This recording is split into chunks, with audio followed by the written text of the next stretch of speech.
It's Thursday, June 4th. Today on Your Morning Atlantic, a growing crisis. Overdose calls reach epidemic proportions in Moncton. Your top news headlines just ahead. And dealing with disease, we'll get the latest on the health of oysters in areas of Prince Edward Island that are hard hit by certain conditions. The P.E.I. Aquaculture Alliance joins us in our 7 o'clock hour. Plus, protein picks. Registered dietitian Angela DeFore will be here to chat about the hottest macronutrient around and some of the best ways to make sure you're getting enough. All that and more coming up on your Thursday of Your Morning Atlantic.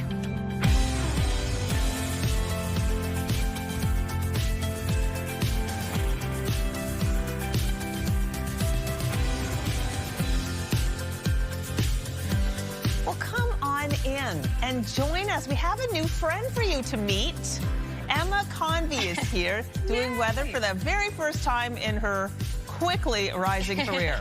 And we're thrilled that we're here for that debut. Emma, how do you feel? I feel really good, really rejuvenated, actually. I was nervous a little earlier, but I'm feeling better being here with you guys. Yeah, well, good. People at home are like, wow, that sounds like a big debut, because like to go on TV in front of people doing something new, that's putting yourself out there. It definitely is. You know what? Take everything head on. That's the best way to look at it. Great so attitude. True. And it's great to have you on the show too, because of course viewers recognize you from your reporting from CTV News at 5 and 6. So we've aired multiple of your reports. So it's nice to have you on the show. Of course, we know you behind the scenes, but it's nice to have you here on air and in filling in for Latavia this morning. Yes. Thanks for welcoming me.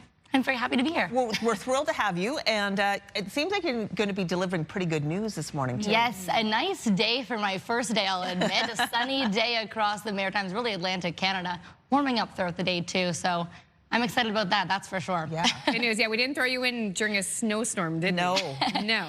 Here's a look at Fredericton. A nice sunny start to the day. Temperatures, again, warming up, which will be a very nice change. And warmer than yesterday, I should add.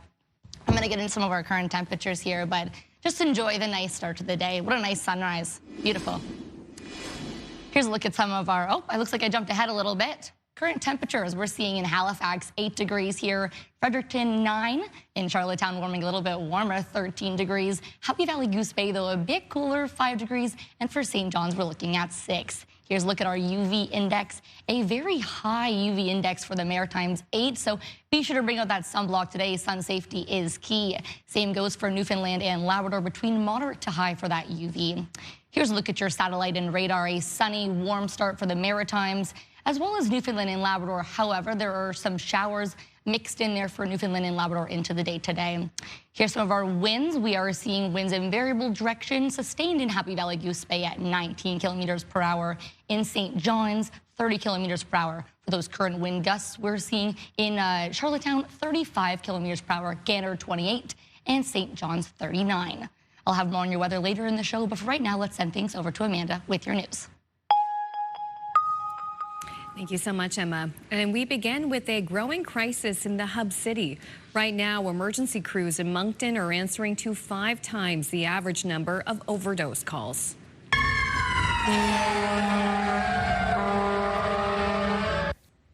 Since the weekend, Ambulance New Brunswick's 911 dispatch team has responded to over 100 overdose-related calls.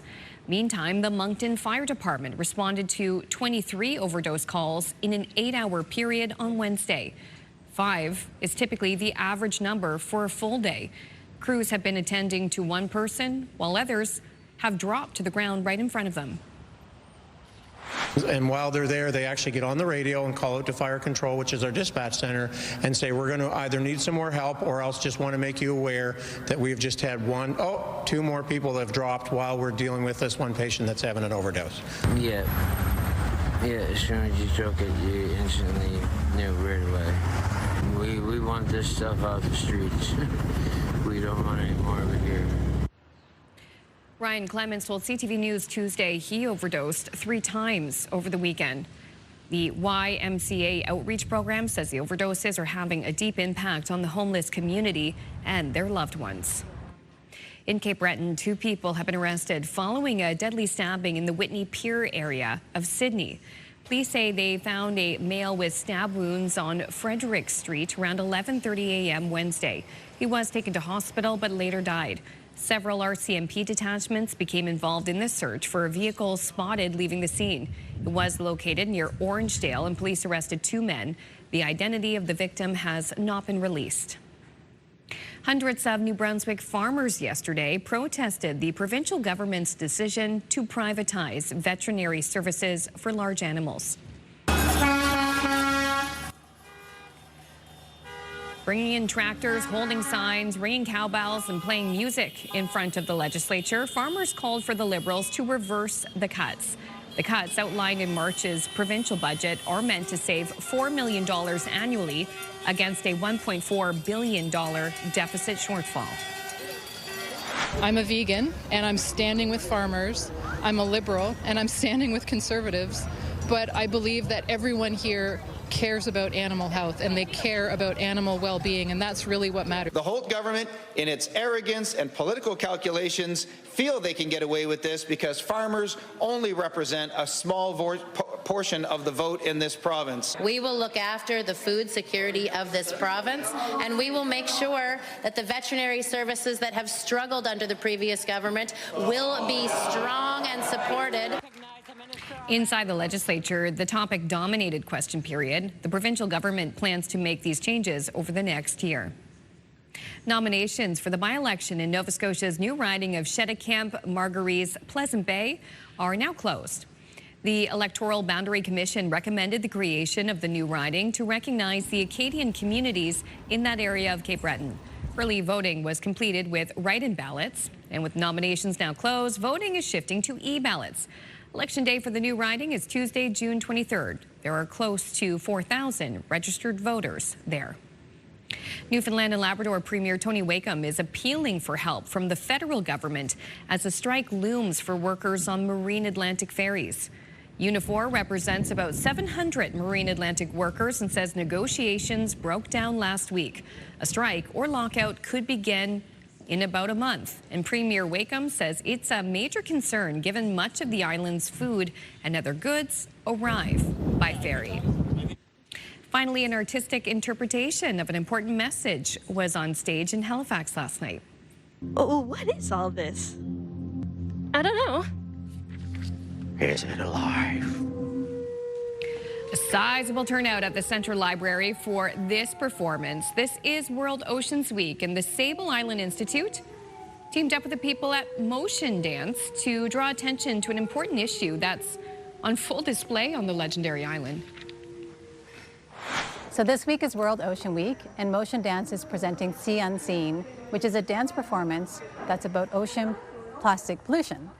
So we were approached by Zoe Lucas at the Sable Island Institute to explore this issue through dance, because she and her team have been collecting ocean debris that's been washing up on Sable Island. So we feel it's really important to keep this issue present with the community. Now, the troupe has been touring schools to share their message with younger generations as well. Very much a moving piece there. The sound, the lighting. It's a cool one. Yeah. Motion tool spelled M-O-C-E-A-N. So it's motion, but then it's the ocean. Emotion of the ocean. Yeah, it's awesome. They're a wonderful troupe. They've been around for a long time, and they always challenge, inspire, and provide excellent shows. Yeah. Quite frankly. Okay, how did it go, Emma? I think it went well. Good start. Great start. Absolutely great start. Yeah, and it's just the beginning. We have a really great show today. I'm excited. We got nice varied content today. All kinds of great interviews. Right. Yeah. Still ahead in our 7 o'clock hour. We're going to be checking in on the health of oysters in Prince Edward Island. Dermo, MSX, been a big issue there over a number of years. So we're going to talk with the P.E.I. Aquaculture Alliance to get the latest. I don't think we realize just how grave the situation is. We're going to get a full update on that shortly. Among great show after that as well. So. Yeah. Weather's playing a big role in our joy today. Huge role. I feel like the second you step outside and it's sunny, it's just like a different energy with everybody. It's really. True. Yes. You can go for a nice run today. It is hot though, so keep that in mind. Yes. Definitely lots of water. Maybe not a run for myself. Emma's been picking up her running too. She led our CTV Blue Nose relay team. Yes. Yeah. Not the full marathon like you though, Amanda. Yeah. It's okay. Listen, it's still great. Really great around. Great running weather today. Yeah, it's true. All right, we're going to have our break here, too. I'll be back with your national, international news headlines, and Emma will have a look at the full forecast for the region as we take a live look at downtown Halifax this morning. What a start to the day. Gorgeous.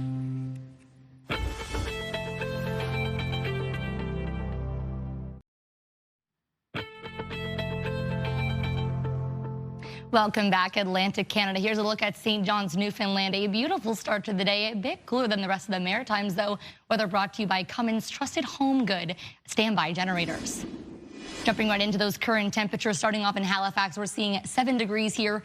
Fredericton at 10 degrees, a little warmer in Charlottetown, 14. Cooler, Happy Valley, Goose Bay, 5 degrees, and St. John's, it's 7 degrees there. Here's a look at our current winds. We're seeing sustained winds in Happy Valley, Goose Bay at 13 kilometers per hour. Variable wind direction, though. St. Anthony and Newfoundland, we're seeing 17 kilometers per hour. Gander a bit stronger, 30, and St. John's, 31. As for those wind gusts, we are seeing that there are reports of 41 kilometers per hour in Gander, as well as 35 in Charlottetown. Here's a look at our forecast timeline for this morning. A warm start to the day for the Maritimes, sunny across the region. A few scattered showers, or chance of showers, I should add, in Labrador. This does make its way into Newfoundland to the afternoon as well, and carries over into the evening. We do see into Friday morning rain and a chance of flurries as well in parts of Newfoundland and Labrador. Still cloud covered, but it's still a nice day for parts of the Maritimes as well there. Jumping into our rainfall totals, we see St. Anthony between 10 to 20 millimeters. This is the area where we are seeing rain, so it makes sense that these totals would be, these amounts, and 2 to 5 millimeters in Gander. Here's a look at your forecast timeline, starting with New Brunswick. We have temperatures between 17 in St. John, making their way up to 31 in Campbellton, 31 in Bathurst as well. A mainly sunny day, a beautiful day for those in New Brunswick. For Prince Edward Island, however, we have Surrey at 24 degrees. Sun safety is key, people. This is warm. And 28 in Tignish and 24 in Summerside. Mix of sun and clouds, does proceed to be sunny into the afternoon as well. For eastern parts of Nova Scotia, temperatures ranging between where it's coolest in Canso, 12 degrees, much warmer in Truro, 26, 23 in Amherst, mainly cloudy start to the day, sun into the afternoon. For other parts of Nova Scotia, western parts, 20 in Halifax for the center, 17 in Yarmouth, 28 in Kentville. Jumping right into Newfoundland and Labrador, a bit cooler, and that's because of that precipitation. We're seeing some rain there in Nain, 4 degrees. Warmer in Labrador City, though, 11 degrees. St. John's, 17. Do expect showers, so be aware for that today. I'm going to send things over to Amanda. I'll have more on your forecast a little later on in the show. Thank you so much, Emma. U.S. President Donald Trump plans to introduce new tariffs on dozens of countries, including Canada, claiming we are allowing imports into the country made with forced labor. CTV's Abigail Beeman has more on Ottawa's response.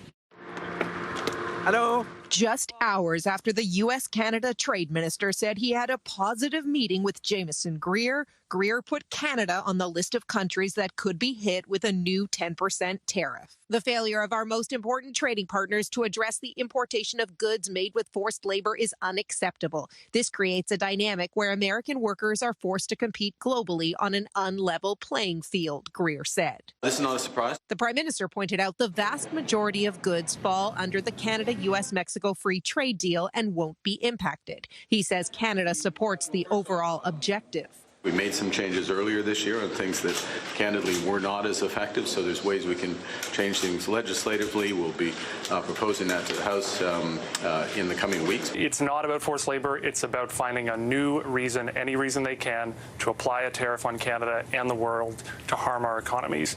It's just like the fentanyl tariffs. LeBlanc wouldn't answer whether he and Greer discussed Canada's move to allow some Chinese EVs into the market. We don't discuss publicly the content of private conversations. This administration is willing to use any leverage it has in order to get Canada or any other country to do what it wants. U.S.-Canada expert Christopher Sands says the U.S. is intentionally moving some trade irritants outside CUSMA, or as it's known here, the USMCA. The good news is that might mean the USMCA could move as far as renewal, or that the negotiations could be more constructive going forward. The bad news is this is designed to keep the U.S. with leverage, even if we renew USMCA, because we have the other issues that we could use to impose tariffs on Canada. Now, these tariffs aren't in place just yet. Experts say important to point out there is a process. The USTR will hold hearings about them July 7th. Abigail Beeman, CTV News, Washington. Back here in Canada, the RCMP is still searching for a suspect in the deadly shooting in northern Saskatchewan after 2 people initially arrested were released without being charged. It's been very traumatic for the community and our members that live there. They are still very much concerned. They're, a lot of them are in fear, apprehensive of going anywhere. Police releases video of a male suspect wearing all black, carrying a gun and a cell phone. Investigators say the shooting was not random, as was previously believed, and took place after an altercation at a home. 1 woman was killed and a man was injured in the incident. The RCMP says there's no imminent risk to public safety. For the first time since the start of the U.S. war with Iran, American lawmakers, both Democrats and Republicans, came to a vote to let President Trump know they disapprove. This as the ceasefire with Iran remains on fragile ground. ABC's Karen Hua has the latest from Washington. On this vote, the yeas are 215 and the nays are 208. In a blow to the president, the House voted for Trump to either withdraw forces from Iran or get approval from Congress to continue the war. 4 Republicans sided with Democrats. It's a largely symbolic vote with little chance of passing the Senate. In a response, the White House brushed it off, saying several Republicans were absent during the vote, and adding, President Trump will continue to protect our national security using his constitutional authority as commander-in-chief. All this as the ceasefire with Iran continues to deteriorate. In Kuwait, an Iranian drone slammed into its main airport Wednesday. Cameras inside captured the blast. People running away amid the chaos. 1 person was killed, dozens injured. Iran's foreign minister called the attacks self-defense. If we can get something down in writing which will accomplish the same thing without killing everybody, I'd like to do that. In a joint statement, the U.S., Israel, and Lebanon condemned Iran's attacks on countries in the region. Meanwhile, Israel and Lebanon reached a ceasefire deal after hours of U.S.-led negotiations Wednesday. We actually spoke with Hezbollah for the first time ever. We didn't know they spoke. And they agreed yesterday they're not going to shoot. Israel's not going to shoot. In a new poll from Marquette Law School, about 2/3 of adults disapprove of how President Trump is handling the war with Iran. Karen Hua, ABC News, Washington. Back in Canada, the federal government has approved a plan that would see Canada's last captive whales transferred to aquariums in the United States and Spain. The belugas are currently stuck in the now defunct Marineland Amusement Park in Ontario.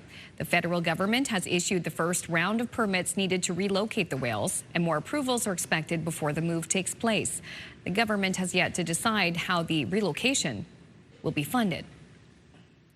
A quick break here on Your Morning Atlantic. When we return, we will have your top business headlines, plus your must-see moment from our colleagues at TSN. We'll be right back. Please stay with us.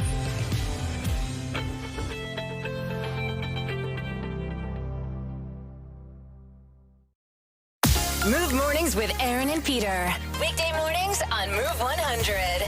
The most fun in the morning. And home of the $1,000 minute. Only on Move 100.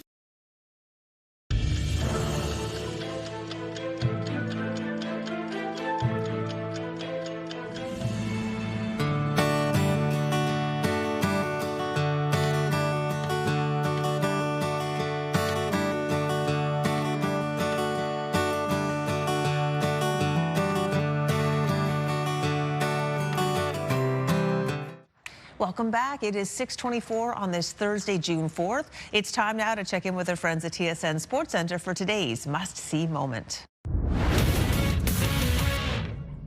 Hello there, Matt Scooby inside the Sports Center newsroom with your must-see moment from Wednesday. For it, we will head to the pitch, an international friendly between Poland and Nigeria. Poland down a goal in the 5th minute of extra time. How about Przemysław Wisniewski unleashes the incredible strike from way outside the box to tie the match at 2 in the final moments. A beautiful goal is your must-see moment from Wednesday. And tonight, it's the moment you've all been waiting for. The new CFL season kicks off with Thursday Night Football as the Alouettes take on the Tiger Cats. It all starts at 7 p.m. Eastern across the TSN network. That's all for now from the Sports Center newsroom. Have a great day.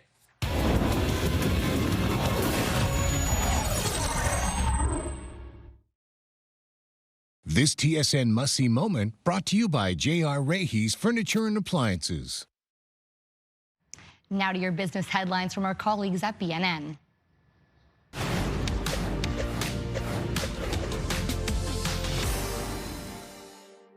In Toronto, it appears lower prices have begun to lure potential buyers off the sidelines. Home sales were up 10% in May compared to April, as the city's real estate board says the market tightened. The seasonally adjusted benchmark price of a home dropped 0.2% from the previous month to just under $928,000. And Trub expects sales to improve even more through the second half of the year. And here are the closing numbers for the day. The Canadian dollar is down to 71.96. West Texas Intermediate is up to 96.02. Western Canadian Select also up to 76.72. And the TSX closed 360 points lower today. Those are your business headlines. I'm Lindsay Biscaya. Here's a look at your 3-day forecast, starting with New Brunswick. Thursday, a high of 28 today, mainly sunny. Night showers, though. Into Friday, we're seeing a high of 23, a mix of sun and cloud, and showers into the evening as well. And for Saturday, it's cooling down a bit to 17, and showers for your Saturday. For Nova Scotia, we see a 25 for your daytime high here today. Sunny across the province. For Friday, 25 again for that daytime high, a mix of sun and cloud. And for Saturday, a bit cooler as well, 19 degrees, cloudy with a chance of showers. For Prince Edward Island, we have a 25-degree high, mainly sunny for Thursday. Into Friday, cooling things down a little bit to 15 degrees, a mix of sun and cloud. And Saturday, rain returns, 13 degrees.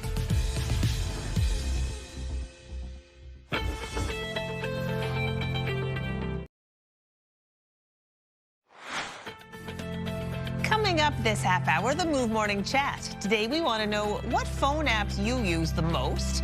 And we're taking Facebook out of the mix. Let's have a nice conversation in about 15 minutes on Your Morning Atlantic.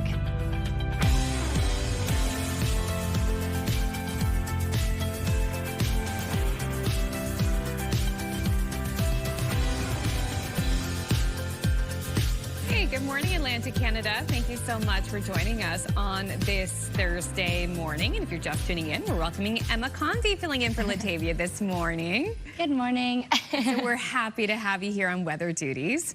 I was thinking about apps, too, that we use all the time. One app that I do love using is the CTV News app. And if you haven't downloaded it, I highly recommend that you do, because it's just a great way to catch up on videos. You can read articles as well. You can get cross-Canada news. In fact, one habit I have in the morning is I rewatch the late news with Bruce in the morning, early in the morning, to make sure I'm like, okay, I got caught up on what he had and what else is happening this morning as well. Yeah, I love apps. Handy. It's a great tool. It is. I love apps on the phone and also apps as a restaurant. Yes, I love little appy. All right, would be a great day to maybe have your phone out, look at a few apps, and eat a few apps. It would be a great outside. day, especially on the patio. It's so sunny out. It'd be a perfect day for patio weather. Having a nice treat on the even ice. It's a good day for ice cream actually too. Oh yes. Especially in Halifax, they're the best places here. I love it. A very sunny day, I should add, for today, and we're having a beautiful day across the region, especially in the Maritimes, so get out there and enjoy it. A live look at Lunenburg. We're seeing a sunny start to the day there. That's just a picturesque view right there. I'll give you a look at our current temperatures that we're seeing. Currently in Halifax, we're seeing that it's 7 degrees, a bit warmer in Fredericton at 10, 14 in Charlottetown, a bit cooler in Happy Valley Goose Bay, 5 degrees, and 7 in St. John's. That UV index for the Maritimes, it is high, very high, 8 across the board. So be sure of that sunscreen and sun safety. Drink lots of water. For Newfoundland as well, between moderate to high, 5, 6, 7 for that UV index. So be aware of that today. For our satellite and radar, we are seeing sun and a mix of cloud in there, but mainly sunny for the Maritimes. Cloud coverage in Labrador and Newfoundland, and that's because there is a chance of showers in that area today. Keep that in mind when you're out there. Warm, but also some rain. Here's a look at our current winds. We have variable wind direction starting off in Happy Valley Goose Bay. It's sustained at 13 kilometers per hour. In St. Anthony, a bit stronger, 20 kilometers per hour. Gander is 30 and St. John's 31. For those current wind gusts, St. Anthony gusting up to 30 kilometers per hour. Stronger in Gander, 41 kilometers per hour. And over in Charlottetown, 35. I'll have more on your weather a little later in the show. For right now, let's send things over to Amanda with your news. Thank you so much, Emma. We began with a growing crisis in the hub city. Right now, emergency crews in Moncton are answering to 5 times the average number of overdose calls.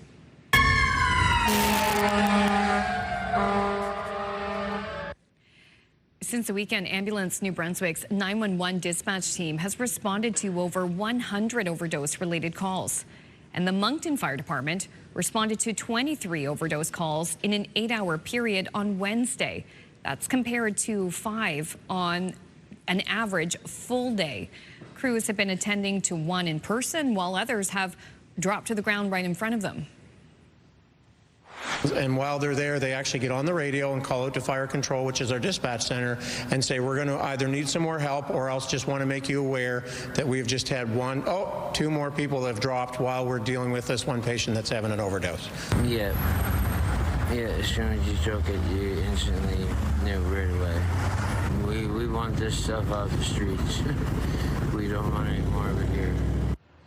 Ryan Clemens told CTV News on Tuesday he overdosed 3 times over the weekend. Meantime, the YMCA outreach program says the overdoses are having deep impacts on the homeless community and their loved ones. In Cape Breton, 2 people have been arrested following a deadly stabbing in the Whitney Pier area of Sydney. Police say they found a male with stab wounds on Frederick Street around 11:30 a.m. Wednesday. He was taken to hospital but later died. Several RCMP detachments became involved in the search for a vehicle spotted leaving the scene. It was located near Orangedale, and police arrested 2 men. The identity of the victim has not been released. The debate over what Halifax's new police headquarters will look like in the future continues on. Everyone agrees the facility is needed, but questions linger about location or even the number of buildings. $1.7 million has been approved, but $750,000 is for repairs to the current building. The total project cost is estimated at $180 million. The simple reality is, for the sake of public safety and the people that work there and the people that we serve, a new headquarters is not a nicety, it's a necessity. We need to look at ways to knock that $180 million down. I think that's really what our job is. How do we do that? How do we still provide the capital project that's needed, but really look at costs heavily? Councillor Tony Mancini suggests funding from other levels of government and potentially sharing training spaces with other first responders as a couple of cost-saving options. Hundreds of New Brunswick farmers yesterday protested the provincial government's decision to privatize vet services for large animals. A parade of tractors made its way to the legislature, with farmers calling for the Liberals to reverse the cuts. The cuts, outlined in March's provincial budget, are meant to save $4 million a year against a $1.4 billion deficit shortfall. I'm a vegan, and I'm standing with farmers. I'm a Liberal, and I'm standing with Conservatives. But I believe that everyone here cares about animal health, and they care about animal well-being, and that's really what matters. The Holt government, in its arrogance and political calculations, feel they can get away with this because farmers only represent a small portion of the vote in this province. We will look after the food security of this province, and we will make sure that the veterinary services that have struggled under the previous government will be strong and supported. Inside the legislature, the topic dominated question period. The provincial government plans to make these changes over the next year. Newfoundland and Labrador Premier Tony Wakeham is appealing for help from the federal government as a strike looms for workers on Marine Atlantic ferries. Unifor represents about 700 Marine Atlantic workers and says negotiations broke down last week. A strike or lockout could begin in about a month, and Premier Wakeham says it's a major concern given much of the island's food and other goods arrive by ferry. To the west coast now, a new landmark is now part of the Vancouver skyline, and the people behind it are hoping it will soon be recognized as a Guinness World Record. You'll see it just a second. There it is, the giant Canadian flag. It's now on display at Gross Mountain. The resort says it's the largest flag ever set up on a mountain in Canada. It was installed as part of an effort to welcome visitors ahead of the FIFA World Cup and is roughly the size of 2 football fields. Whoa. I went to Grouse Mountain for the first time last year, end of the summer. It was beautiful, stunning. But you know what I kept calling it? So it's Grouse Mountain. I kept calling it Grouse Morn.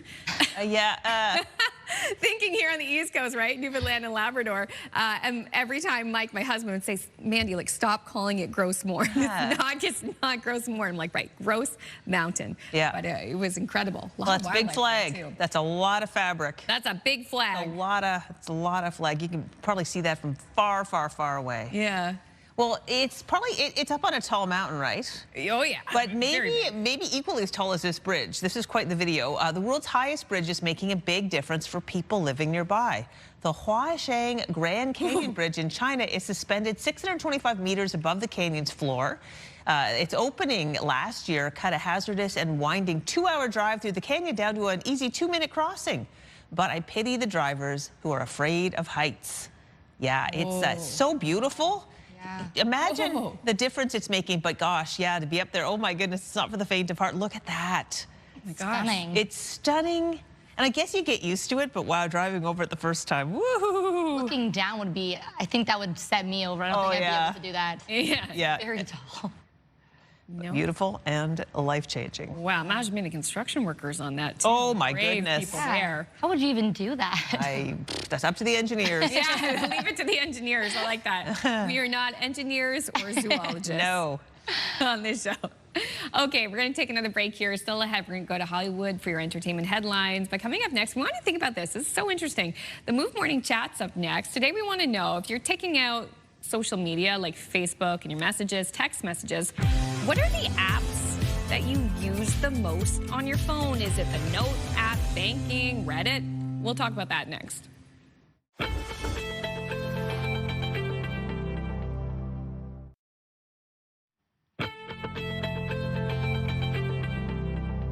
Welcome back, Atlantic Canada. Here's a look at Hampton, New Brunswick. You can see the sun peeking through there. A nice day for those in New Brunswick. A few cars out on the road you can see there too, but that sun is peeking through right behind those trees.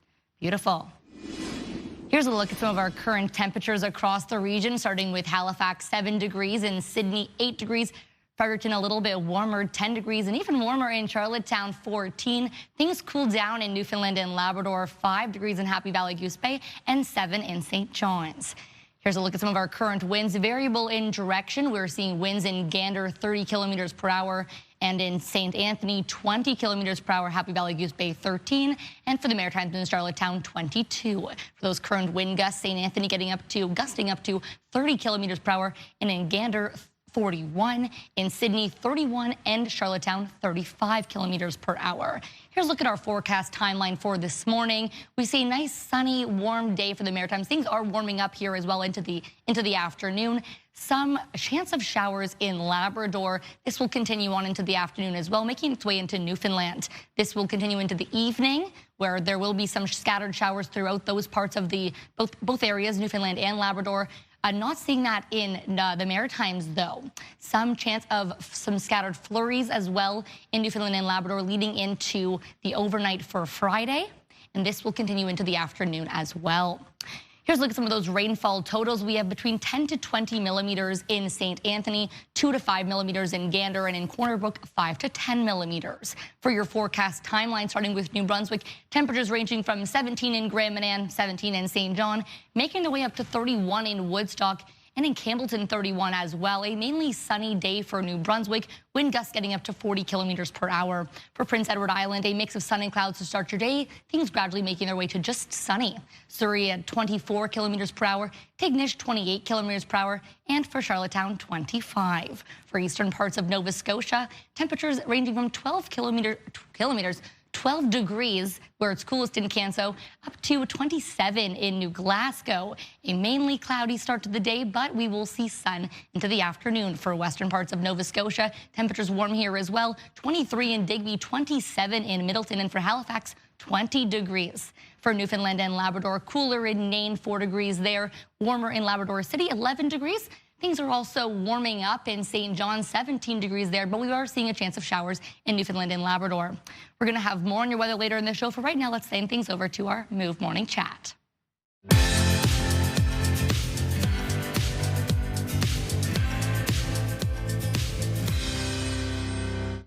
Oh, it's time. I'm just going to put that away now. It's Move Morning Chat with Aaron and Peter. We're talking about popular apps and the ones that you use the most, with the exception of Facebook, Messenger, texting. Many of us use those apps. But what are the other ones that are really high up on the list? I have a little side bet going with Aaron this morning that among the three of you, you will have not heard of the apps that I actually use the most. I mean, this is actually legitimate. Okay. The first one is called The Score. Have you heard of it? Isn't it sports? It is a sports app. Yeah. Oh, so I know that one. Scores. Yeah. Yeah. Gives me the scores. It also tells me, what time the ball game's going to be on tonight and the headlines and all that sort of thing. So there's that one. But the one I use most legitimately, I mean hours and hours a day, is called Libby. Oh, Anyone? Libby. I love Libby. There we go. Libby is a library app. It is connected, in my case, with the Halifax Regional Library. And I go there to borrow books, borrow audiobooks, and I am on it hours a day, either reading or listening to those books. So that's number one for me, for sure. I can confirm he is on Libby all the time. Okay, what are you listening and / reading right now? Okay, so right now there is Louise Penny books that I've been into, a whole series of books by this Canadian author who writes great mysteries. Yes. And that's the listening side. And Baldacci is the name of the author who writes crime stories, books, novels that I'm reading on the reading side. I'm going to jot this down. I got to download this app. Oh, yeah. Mm-hmm. The best. Hey, mine are very different than Peter's. As you know, I'm on Instagram and TikTok and whatever all the time. But two apps that I'm using all the time. One is called Casa, and it's because every single light in my home is attached to this app called Casa. It's the only way I can turn my lights on and off at home. They're all smart. And my listening device never likes to listen when I say, turn on the lights, turn off the lights. So I always have to go to my app and do it. Constantly in that. The second one I love the most is the Flight Radar app. Really? I am obsessed for whatever reason.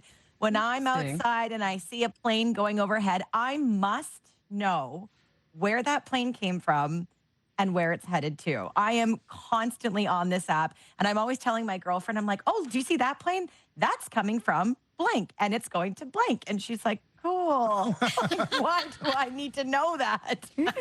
I love it. That's epic. I love that one for you. At least you're outside looking, and then you're checking your phone. That's cool. A little bit interactive. Yeah, it's really cool. Yeah. What ones are you using? For me, these days, it's been Facebook Marketplace, so I can't say that. So I'm going to say instead MyFitnessPal, because I always do track my what I'm eating and how many calories a day, just my journey through my weight loss. Yeah. But another big one for me is I play a lot of games. To spend less time on social media, I'm playing like Gardenscapes, Monopoly, or Block Blast, which is really funny. It's kind of like Tetris. Yeah, this is what I spend my time doing these days. And you're like, yeah, new high score. Yeah, exactly. I'm with Peter. I use Libby a lot. It's fantastic. You don't have to buy audiobooks or audiobook subscriptions when Libby is literally free. I will not stop shouting that app from the rooftop. So I'm going to go. The other ones I use the most is I use Runna, which is the first time I used it this year. And if you haven't used it before, it is an app you have to pay for, but it's a running training app. And I've seen other people on social media use it, thought I would give it a go, and I was super happy with it. It gave me my training block for the Medavie Blue Nose Marathon, but it's just nice no matter what distance you're running or the ability that you have. If you're new to running or you've been doing it for years, you can say, okay, this is the race I want to do, or this is the distance I want to reach up to, and this is the speed, and it gives you a training plan. And I have to say I was really impressed. Actually, there was a week I was really sick with the flu, and I thought I can't do this, and it had this adjustment where you could say I'm sick, and it readjusted my plan around that. Wow. Which was super cool. And to go with that, Spotify, to listen to all the musicals I love and workout jams. Absolutely. Gotta have the music. Yeah. So we're gonna pose this question over to our viewers. We wanna know, what apps are you using these days besides Facebook and Messenger and text? Send us the 2 apps that you're using the most and tell us why. Text us at 10400 and we'll share those answers a little later.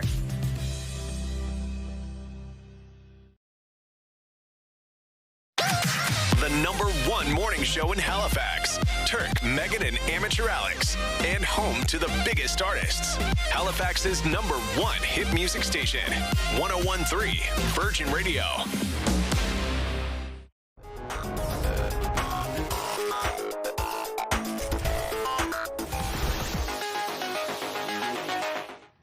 Welcome back. Your time now is 6:54. If you're into cars and high-tech innovation, you're going to love our segments with this morning with our partners at General Motors. GM Super Cruise is now available across Canada, meaning you could drive hands-free from coast to coast. Canadians have driven more than 1.6 billion kilometers with Super Cruise, and our colleague Mona Mahmoud from Your Morning Vancouver hopped in the passenger seat while our friend and tech contributor Mark Saltzman got behind the wheel. Well, we are on the move this morning with GM Canada. We are currently test driving their Chevrolet Traverse with tech expert Mark Saltzman, and we're doing that this morning in honor of their Super Cruise feature launching now across Canada. So it will take you literally coast to coast, and this morning we are on a road trip out onto the sea to sky.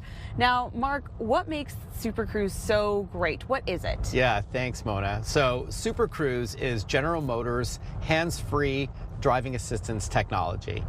So as the name suggests, it will take you where you're going, and when you arrive at your destination, you feel super refreshed and not stressed. Think of it, if you will, as the evolution of cruise control, but instead of just managing your speed, it will keep you in your lane, it'll steer for you, it'll accelerate and decelerate, and even change lanes for you. Now, Mark, it's important to note, although we're on Highway 1 right now, we're not yet using Super Cruise. So how do you know what routes across Canada are Super Cruise enabled? Right, so the great thing about Super Cruise is that it's already available now on 23 different GM vehicles across the board. So Cadillac, Chevrolet, Buick, and GMC, and that's both gas-based vehicles and EVs. So your vehicle may already support it, by the way. So to answer your question though, you would simply go to onstar.ca and you can see maps of all the supported roadways. And there's a lot, almost 1 million kilometers of mapped roads across Canada and in the US. And now coast to coast as well in Canada. So you can literally drive from the west coast to the east coast, with much of that handled by Super Cruise. So, you know, hands off the wheel, you're going to feel great when you get to your destination. All right, well, lots of bucket list road trips coming a lot of Canadians' way now that Super Cruise is available across the country. Coming up next hour, we're actually going to try out Super Cruise right here on camera on the road with Mark, so stick around for that.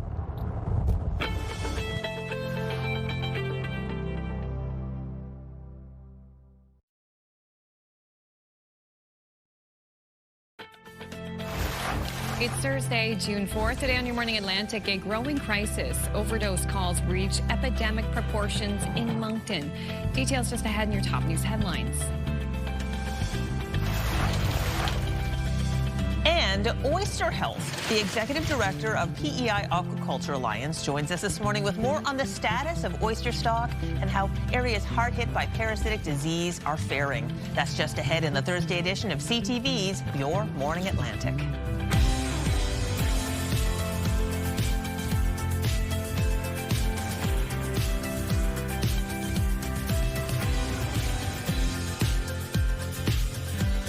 Welcome back. The time now is 7 o'clock. What a beautiful Thursday we are in for, a sunny day here. Oh, so nice to have some sunshine back.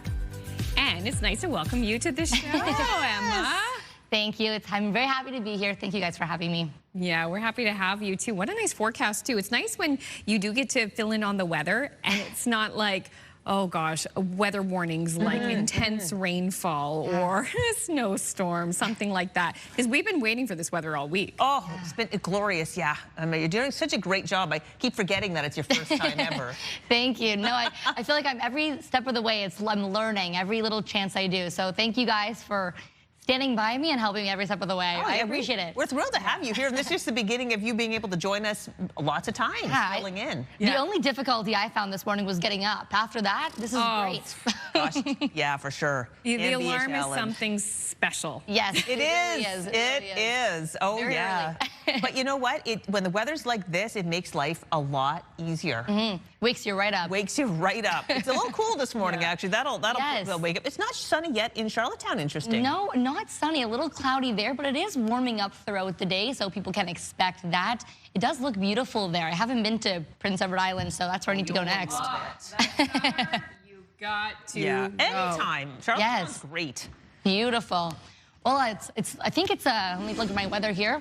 14 degrees in Charlottetown right now. And over in Halifax, 7 degrees. Fredericton, 10 degrees. A little cooler, though, in Newfoundland and Labrador. 5 degrees in Happy Valley, Goose Bay. 3 degrees in Cartwright and 7 in St. John's.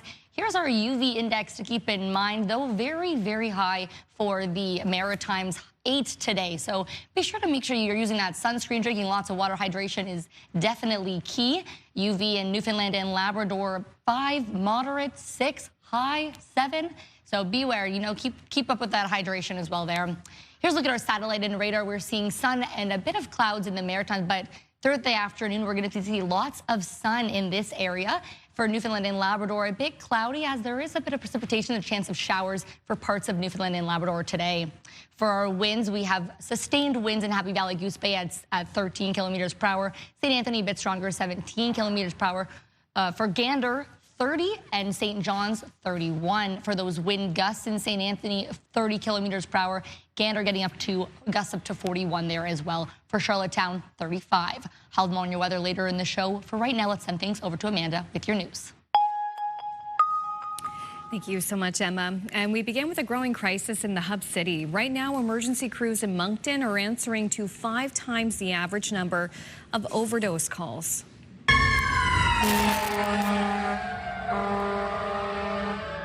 Since the weekend, Ambulance New Brunswick's 911 dispatch team has responded to over 100 overdose-related calls. And the Moncton Fire Department responded to 23 overdose calls in an 8-hour period on Wednesday. In comparison, 5 is the average number for a full day. Crews say they've been attending to one person, while others have dropped to the ground right in front of them. And while they're there, they actually get on the radio and call out to fire control, which is our dispatch center, and say we're going to either need some more help or else just want to make you aware that we've just had 2 more people that have dropped while we're dealing with this one patient that's having an overdose. Yeah, as soon as you stroke it, you instantly know right away. We want this stuff off the streets. We don't want any more of it here. Ryan Clements told CTV News on Tuesday he overdosed 3 times over the weekend. The YMCA outreach program says the overdoses are having deep impacts on the homeless community and their loved ones. In Cape Breton, 2 people have been arrested following a deadly stabbing in the Whitney Pier area of Sydney. Police say they found a male with stab wounds on Frederick Street around 11:30 a.m. Wednesday. He was taken to hospital but later died. Several RCMP detachments became involved in the search for a vehicle spotted leaving the scene. It was located near Orangedale, and police arrested 2 men. The identity of the victim has not been released. Newfoundland and Labrador Premier Tony Wakeham is appealing for help from the federal government as a strike looms for workers on Marine Atlantic ferries. Unifor represents about 700 Marine Atlantic workers and says negotiations broke down last week. A strike or lockout could begin in about a month, and Premier Wakeham says it's a major concern given much of the island's food and other goods arrive by ferry. Hundreds of New Brunswick farmers yesterday protested the provincial government's decision to privatize veterinary services for large animals. A parade of tractors made its way to the legislature. Farmers called for the Liberals to reverse the cuts. The cuts, outlined in March's provincial budget, are meant to save $4 million annually against a $1.4 billion deficit shortfall. I'm a vegan, and I'm standing with farmers. I'm a liberal, and I'm standing with conservatives.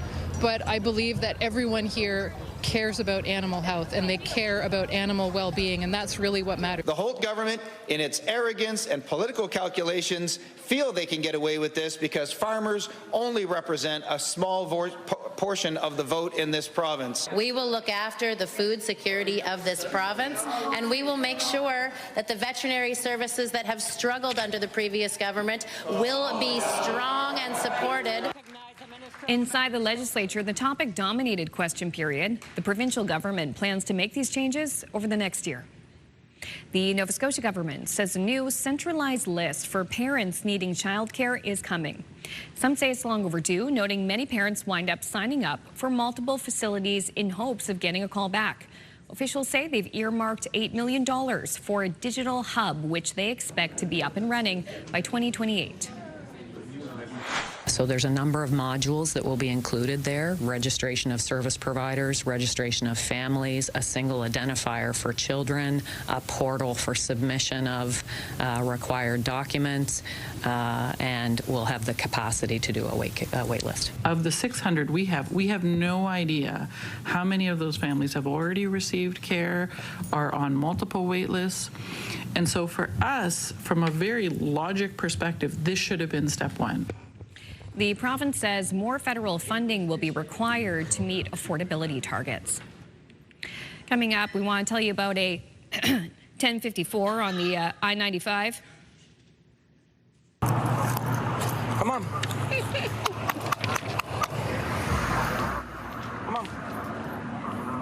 Things I've learned today: a 1054 is police code for animal on the roadway, and the I-95 is for one of the busiest highways in the United States, but that did not stop police in Maryland from halting traffic for this gaggle of geese. Are those Canadian geese? Yes, they are. I don't know if they had to pay a special... They're going to be tariff. They get a tariff to be there. Per gosling. Deputies, I mean, it's expensive to have little ones these days. Deputies, along with some Good Samaritans, they guided the family off the roadway and into the woods. I know you did drama in university, but your acting skills are excellent. I thought I was watching a cop show, Amanda. Hello, we gotta go with 10, 4, 18. It was very impressive. I love that you had the radio like clipped to your vest as well. Very, very good. Safety first, Amanda. I couldn't go to this side because my actual microphone's on it, but you know, I did a bit of improv back in the day. Very good.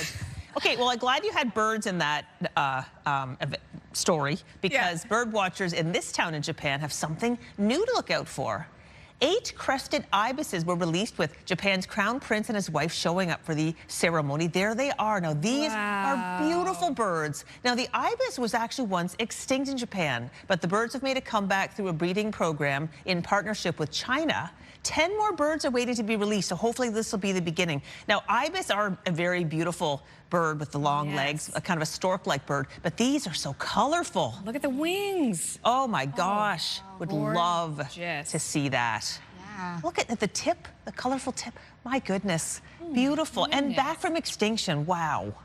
Glad, happy to hear about those conservation efforts. Yes. Never seen those birds before. Those are beautiful. Yes. Yeah. Much like your dress. Dressed like matching the wings, the tip of the wings are matching. This is your crested ibis look. Yeah. Inspired. Exactly. Okay, still ahead, we'll have a look at your national news headlines, including some changes that could be coming to Canadian streaming. But first, Emma has another look at the forecast on this Thursday. We've been waiting for a warm up and some sunshine, and it sounds like today is the day, including some beautiful sunshine in central Newfoundland. Here's a live look at Port de Grave. The forecast is next.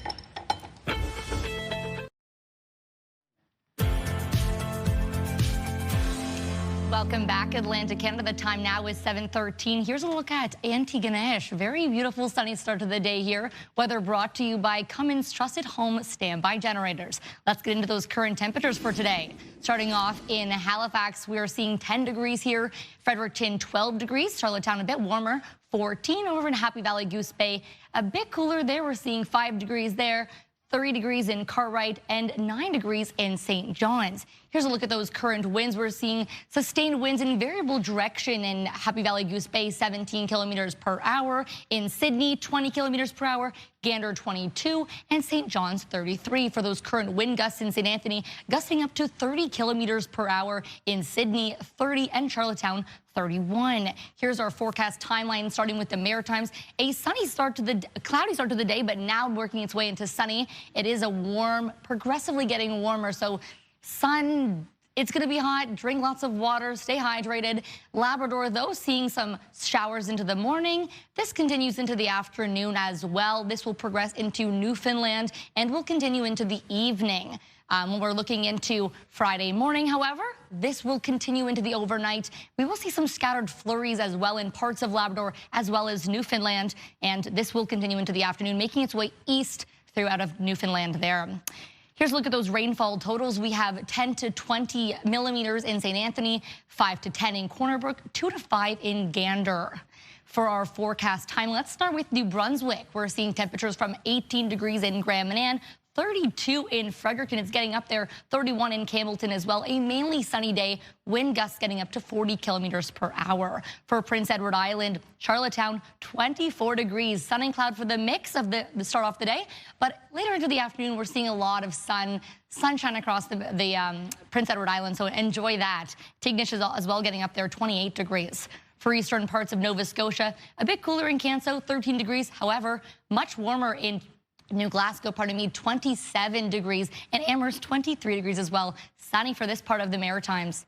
And heading into western parts of Nova Scotia, we have 20 degrees for Halifax, 32 for Shelburne, 17 for Yarmouth. For Newfoundland and Labrador, a bit cooler in Nain, 5 degrees there. Warmer in Labrador City, though, we're seeing 11 degrees. We have some showers in the mix, though, and for St. John's, 16 degrees. We're seeing a bit of rain in the forecast for Newfoundland this afternoon. I'll have more on your weather a little later. Let's send things over to Kaylin Mitchell.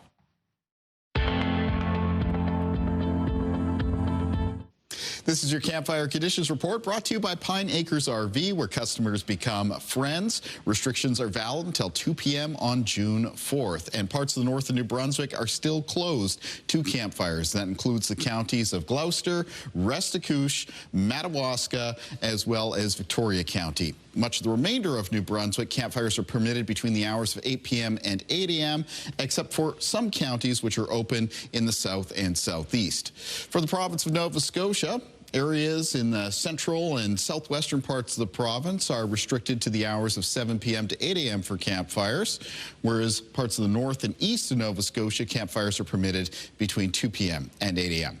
And in Prince Edward Island right now, campfires are permitted, with domestic brush burning restricted to the hours of 2 p.m. to 8 a.m. Remember, as well as checking in on these provincial restrictions, to check in on any municipal restrictions and bylaws. Thank you, Kaylin. The CRTC is set to revisit its recent decision to force big streamers to contribute 15% of their revenues to Canadian content. The move comes after pushback from the Trump administration and federal conservatives. CTV's Annie Bergeron-Oliver has more. The federal government appears to be backing away from its fight to force streaming giants to pay more for Canadian content, one day after what Canada called positive trade talks in Washington. It's no secret to anyone that's been paying any attention to this that the USTR has identified these issues as a trade issue. It would be disingenuous to suggest that this is the single issue. The reality is we're impatient to make sure that this sector stays vital and stays supported. Last month, the CRTC announced it was tripling the amount companies like Netflix and Disney had to pay for Canadian content, increasing fees from 5% of their Canadian revenue to 15%, a move the Conservatives strongly opposed. When we debated this in the House of Commons, the Liberals faux-pas us. They made it sound like it was no big deal, that this tax was being widely accepted. That's not true. Days after saying they couldn't act, Ottawa is now asking the CRTC to review that decision, saying it could increase costs for consumers. It's actually good to see the government admitting that some of their the choices that they've made in terms of the legislation, in terms of the regulations, are actually going to have downstream impacts on consumers. But many experts say it's about more than affordability. It's about appeasing the Americans who have repeatedly called the Online Streaming Act a trade irritant. And late today, the U.S. ambassador to Canada called the review welcome. American firms want to invest in Canada's creative sector, and a fair, non-burdensome framework makes that possible. The CRTC's move was largely seen as provocative, an annoyance, an irritant to those trade negotiations. And so essentially what the federal government is doing is removing that annoyance from the playing field. The streaming company's fees were supposed to help Canadian producers, but no money has ever gone out. It's all been tied up in the courts. To help that industry, the Canadian government today, Vashi, announced a $600 million investment. CTV's Annie Bergeron-Oliver reporting in Ottawa. The federal government has approved a plan that would see Canada's last captive whales transferred to aquariums in the United States and Spain. The belugas are currently stuck in the now defunct Marineland Amusement Park in Ontario. The federal government has issued the first round of permits needed to relocate the whales, and more approvals are expected before the move takes place. The government has yet to decide how the relocation will be funded. Another break here on Your Morning Atlantic. When we return, the latest on the oyster industry in P.E.I. that's been hard hit by MSX and Dermo. That's coming up on the other side of this break.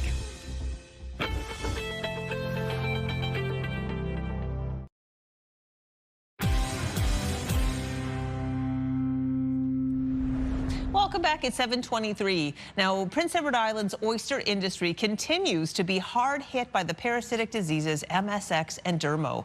The diseases aren't harmful to humans, but they're deadly for oysters. For some farmers, industry leaders, and businesses tied to the sector, the fear is the damage could reshape Canada's second largest oyster producing province. Joining us now is Peter Warris, the executive director of the P.E.I. Aquaculture Alliance. Good morning, Peter. Good morning. Thanks for your time. I want to get clarification on some things. How are the oysters faring right now? The situation right now in some areas of the province is pretty dire. We're seeing high levels of mortality through last winter, up to 100% in some cases for all 3 year classes. So what does this mean for the future of the oyster industry in the province? The industry is resilient, and the industry just needs to be supported until disease-resistant seed is available, which is coming in pretty soon into the province imported from the US, and they're also working on developing disease-resistant seed locally.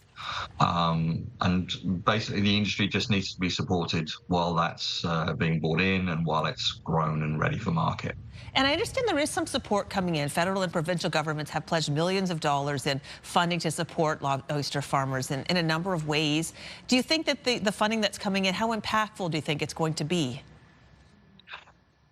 I think the funding, yes, could have a very strong impact.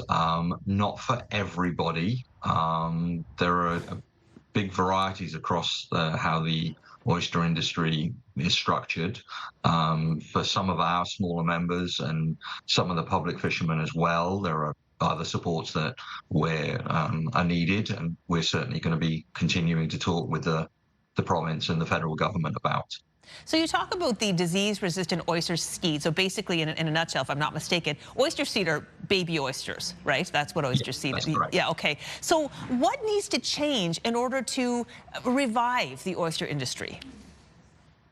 Well, I think like any other farming sector, we need to have broodstock selective breeding programs where oysters are selected for desirable traits. So just like the dairy industry selected their cows who produce the best milk, or the grain industry selected plants that grow the best grain, we need oysters that are resistant to MSX and Dermo. And luckily, the US oyster industry have been working on this for decades now, and they have been very open and generous with their expertise, and allowed us to, import some of their seed, which is resistant to MSX and Dermo, in the interim until we can develop something locally. Interesting. So how long do you think it'll be before, if we do get the seed coming in, will it take years, decades, or when would we see kind of a return to regular production levels? I think, oysters take 3 years approximately to grow. So we'll see disease-resistant seed coming in now. I mean, there are still oysters here in P.E.I. Some areas haven't been as hard hit. So there are still oysters being grown here, being fished here. But the seed that's coming in this year, yeah, that will be 3 years. So, we'll see more seed next year and the year after, and our members will gradually get back into that regular farming schedule. So, yeah, it's going to be a few years, but the industry just needs to be some support to get back on its feet and transition to this new way of doing things. Well, Peter, we really appreciate your time and perspective this morning. Thank you. Thank you. And we'll turn our attention now over to Emma with a 3-day forecast. Here's a look at your 3-day forecast, starting with New Brunswick, 28 for that daytime high for Thursday, 23 for Friday, a mix of sun and cloud with expected chance of showers into the evening. And for Saturday, cooling things off, 17 degrees and showers. Moving over to Nova Scotia, your daytime high, 25 degrees. 25 again for Friday as well, mixing in a bit of cloud coverage. And for Saturday, we're seeing rain, 19 degrees, cloudy into the morning, and a chance of showers. For Prince Edward Island today, starting off your day, 25 degrees for that daytime high. Bit cooler, 15 degrees for Friday and Saturday, rounding things out with a bit cooler temperature and some rain, 13 degrees.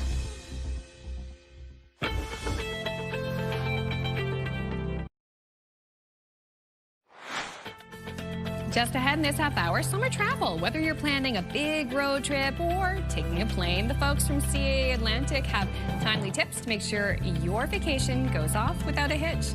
That's coming up in the next 15 minutes on the Thursday edition of Your Morning Atlantic.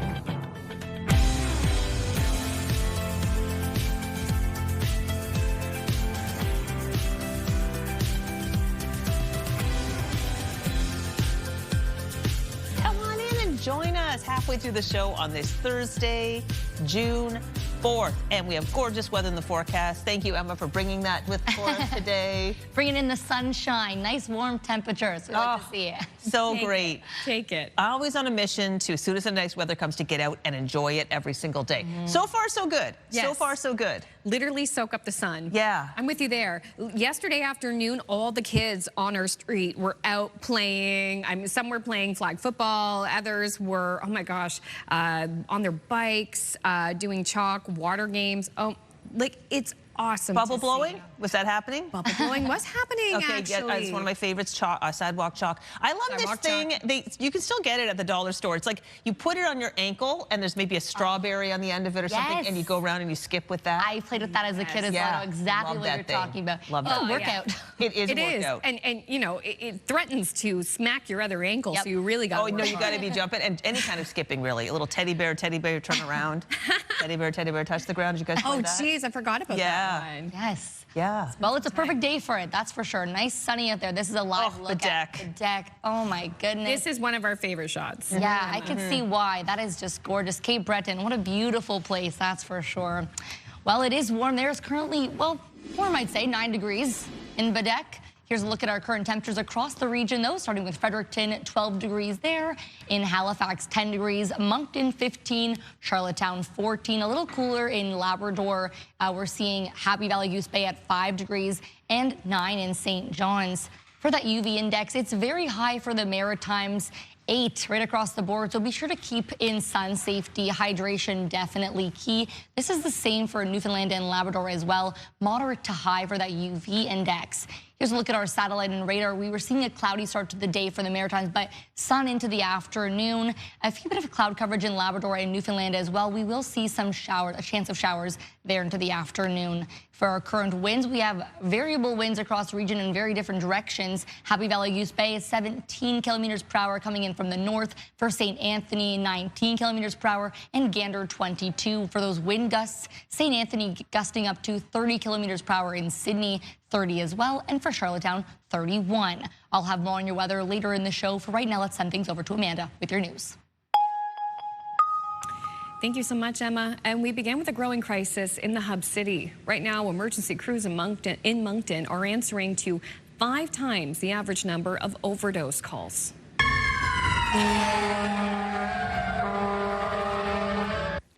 Since the weekend, Ambulance New Brunswick's 911 dispatch team has responded to over 100 overdose-related calls.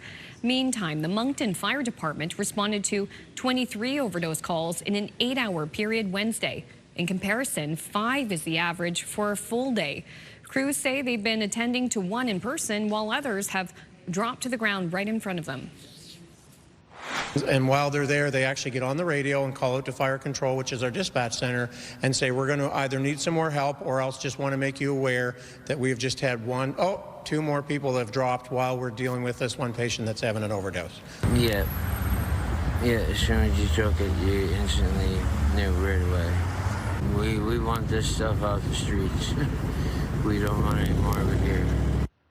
On Tuesday, Ryan Clemens told CTV News he overdosed 3 times over the weekend. The YMCA outreach team says the overdoses are having a deep impact on the homeless community and their loved ones. In Cape Breton, 2 people have been arrested following a deadly stabbing in the Whitney Pier area of Sydney. Police say they found a male with stab wounds on Frederick Street around 11:30 a.m. Wednesday. He was taken to hospital but later died. Several RCMP detachments became involved in the search for a vehicle spotted leaving the scene. It was located near Orangedale, and police arrested 2 men. The identity of the victim has not been released. The debate over what Halifax's new police headquarters will look like in the future rages on. Everyone agrees the facility is needed, but questions linger about location or even the number of buildings. $1.7 million has been approved, but $750,000 is needed for repairs to the current building. The total project cost is estimated at $180 million. The simple reality is, for the sake of public safety and the people that work there and the people that we serve, a new headquarters is not a nicety, it's a necessity. We need to look at ways to knock that $180 million down. I think that's really what our job is. How do we do that? How do we still provide the capital project that's needed, but really look at costs heavily.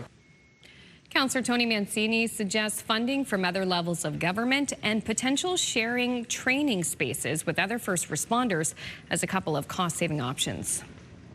The most recent real estate numbers show Nova Scotia's housing market is cooling slightly. Still a relatively healthy market in Nova Scotia. The prices are up by about 1%, even though the home sales and the new listings are down 5%. Home sales dipped 5% last month, while new listings also fell. Despite the slowdown, prices are still edging higher. The average home in Nova Scotia now sells for just under $500,000. With summer traditionally bringing more closings, industry experts say this slower spring may only be a pause and not a trend. 9 cruise ships are scheduled to visit Lewisburg this summer. The cruise ships are scheduled to arrive between August 26th and October 15th, which is typically peak season for most ports of call in the Maritimes. Local business owners say they're hoping for an increase in customer traffic.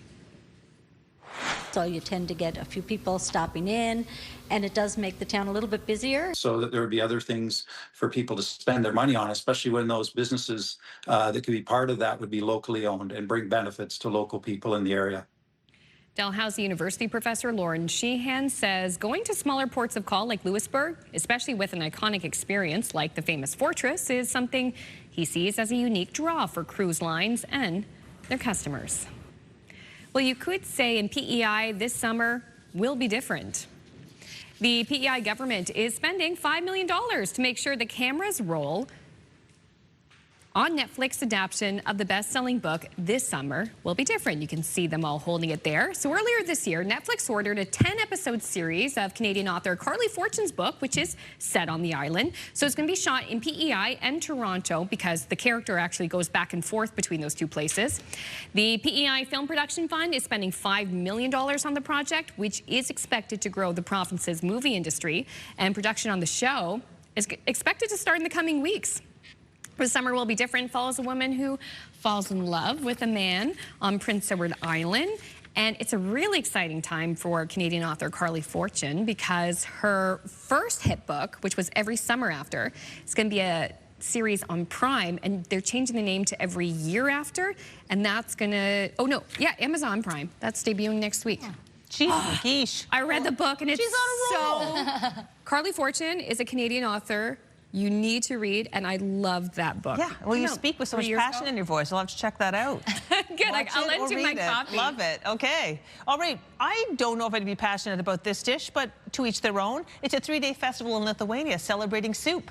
Pink soup specifically. Now, don't spill it. It stains. The Vilnius Pink Soup Fest is focused on celebrating the traditional cold version of borscht. The city has been transformed into, wow, okay, this is fun, a giant pink playground, events for all to enjoy the traditional dish. Ever had cold borscht before, girls? I don't think I've had warm borscht. I love all the pink. It does look like a lot of fun. Yeah. Fun for all. Fun for all, indeed. All right, maybe you're a foodie app, right? Like you love food. We're asking that as part of the Move Morning Chat. Besides Facebook and messages, what 2 phone apps do you use the most? Something to think about. Send us a text at 10400, and we will share your answers a little bit later in the show. All right, still lots more to come. We're going to have a quick break. When we return, Emma will have a look at the full forecast. And even with rising costs, summer vacation time, it's still possible. We're going to get timely advice from our partners at CAA about how to have affordable fun in the sun. Stay with us.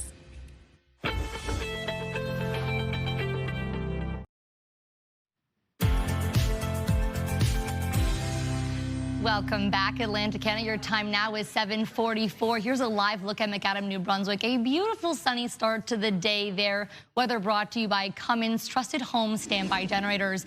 Here's a look at some of those current temperatures across the region, starting in Halifax. 10 degrees, Fredericton 12 degrees, Charlottetown a bit warmer, 14. Things cooled down in Newfoundland and Labrador today, 5 degrees in Happy Valley, Goose Bay, and 9 degrees in St. John's. Take a look at those wind conditions. We're seeing sustained winds in variable different directions. Winds in Happy Valley, Goose Bay, 17 kilometers per hour heading up from the north, and St. Anthony, 19 kilometers per hour. A bit stronger in St. John's, 33 kilometers per hour. As for those wind gusts, St. Anthony, 30 is what it's gusting up to today. 30 kilometers per hour, same in Sydney, Cape Breton as well, and 31 in Charlottetown. For our forecast timeline, we're seeing a sunny day across the Maritimes, nice and warm, and things are warming up as the day goes on as well. Some showers, though, for Labrador, making their way into Newfoundland today as well throughout the afternoon, into the evening, and as well into the overnight. And for Friday morning, that overnight time, 12 o'clock, 12 a.m., we have some flurries in the forecast, a chance of flurries for parts of Newfoundland and parts of Labrador as well. This will continue into the morning, making its way eastern direction out of Newfoundland into Friday.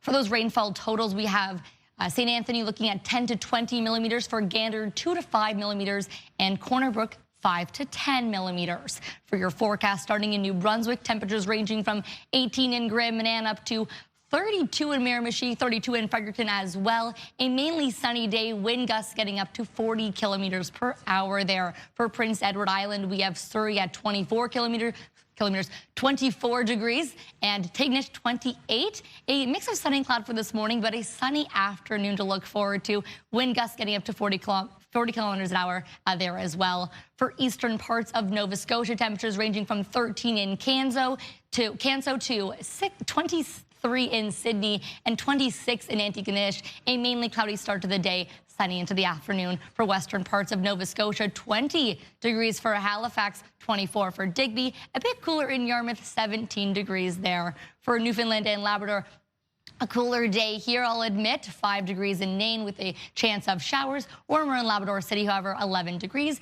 And for St. John's, 16 degrees there as well. I'll have things a little bit later in your newscast for some weather, but for right now, let's send things over to Crystal. Thank you so much. It's almost 7:47. A great summer to explore close to home and rediscover Atlantic Canadian and nearby provinces, because not only is our place wonderful, but higher fuel prices make it, challenging. And planning smart can help Canadians still get out and enjoy a memorable, affordable summer no matter what you do. But the key word there is the planning. So here with more is the Director of Advocacy and Communication, Julia Kent, with our partners at CAA Atlantic. Good morning, Julia. Good morning. Love having you in, always. So fuel prices are high.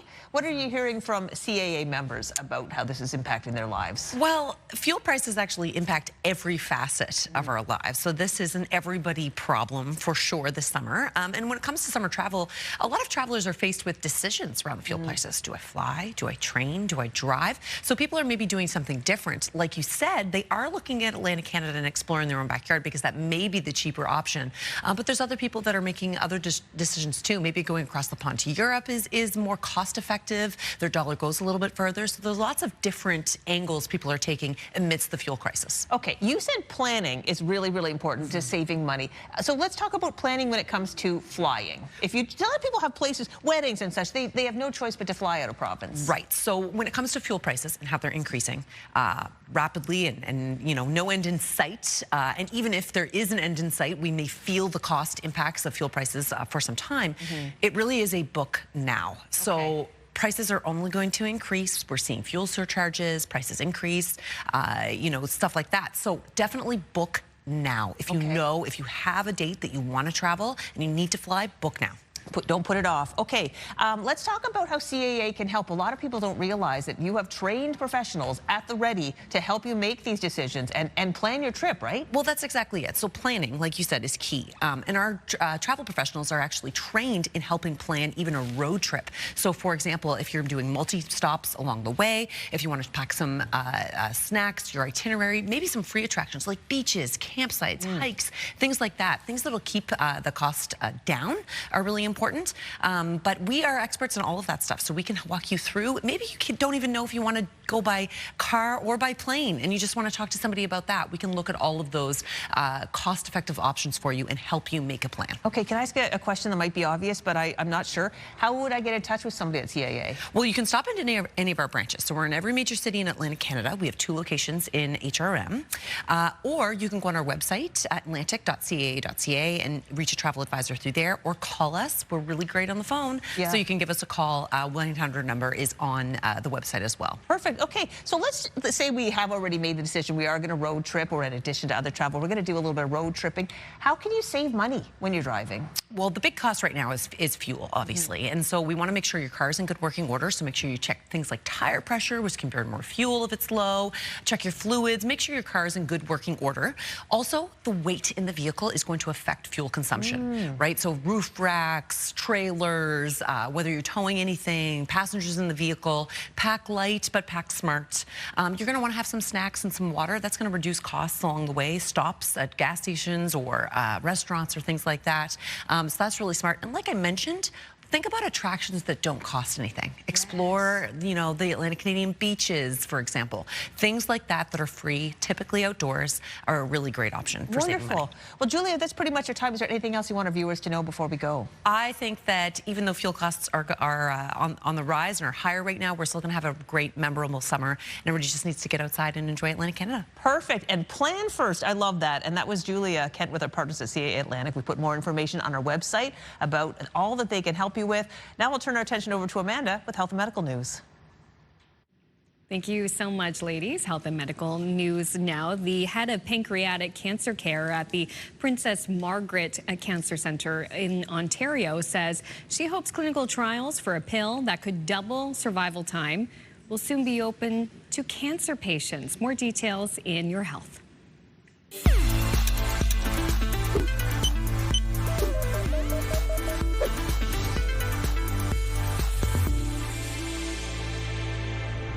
Medical oncologist Dr. Jennifer Knox independently reviewed a U.S.-led study of the experimental drug and calls the results amazing.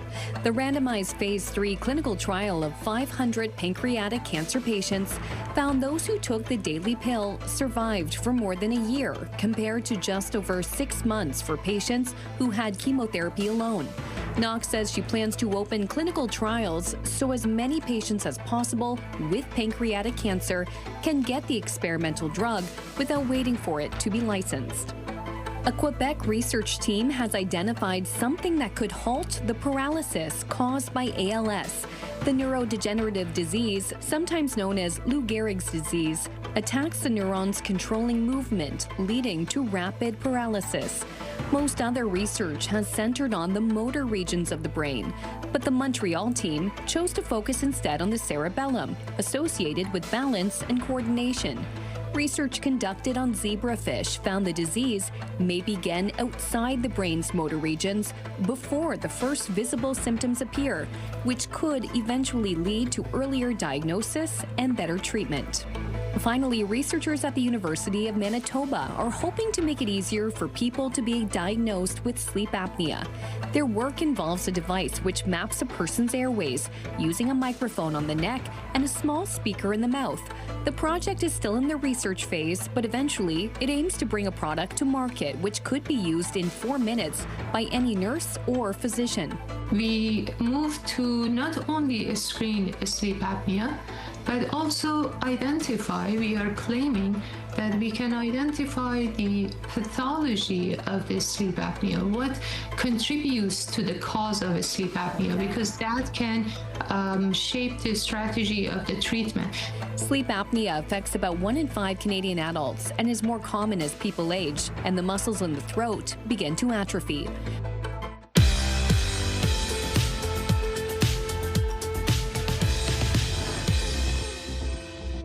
And now we'd like to introduce you to the Maritimers who are marking milestones today. It is a 50th anniversary for Tom and Marie Hillier of Midville Branch, Nova Scotia. Congratulations, you two. Congratulations. It's a 60th anniversary for Philip and Darlene Fraser of Barter Settlement, New Brunswick. Congratulations, you two. And I love the photo from your wedding day 60 years ago. Beautiful. It's a 60th anniversary for David and Colleen Perrier of Bedford, Nova Scotia. Another then photo looking absolutely fantastic on your wedding day. And it's a 60th anniversary for Dirk and Rose Van Veen of Pictou County, Nova Scotia. Congratulations, you two. Still in love 60 years later. To see your milestone again or find out how to submit one, visit our website by scanning the QR code on your screen. And a reminder, milestones must be received 2 weeks in advance. In our last hour, we learned about how our partners at General Motors are changing the driving landscape with their Super Cruise hands-free driving technology. And now we'll check in again with our Vancouver Your Morning colleague Mona Mahmoud and tech contributor Mark Saltzman. All right, well, we are here on the road again with tech expert Mark Saltzman talking all about Super Cruise, which is now enabling Canadians to drive right across the country, coast to coast, using this hands-free technology, which is super innovative. So, Mark, tell us, how does it work?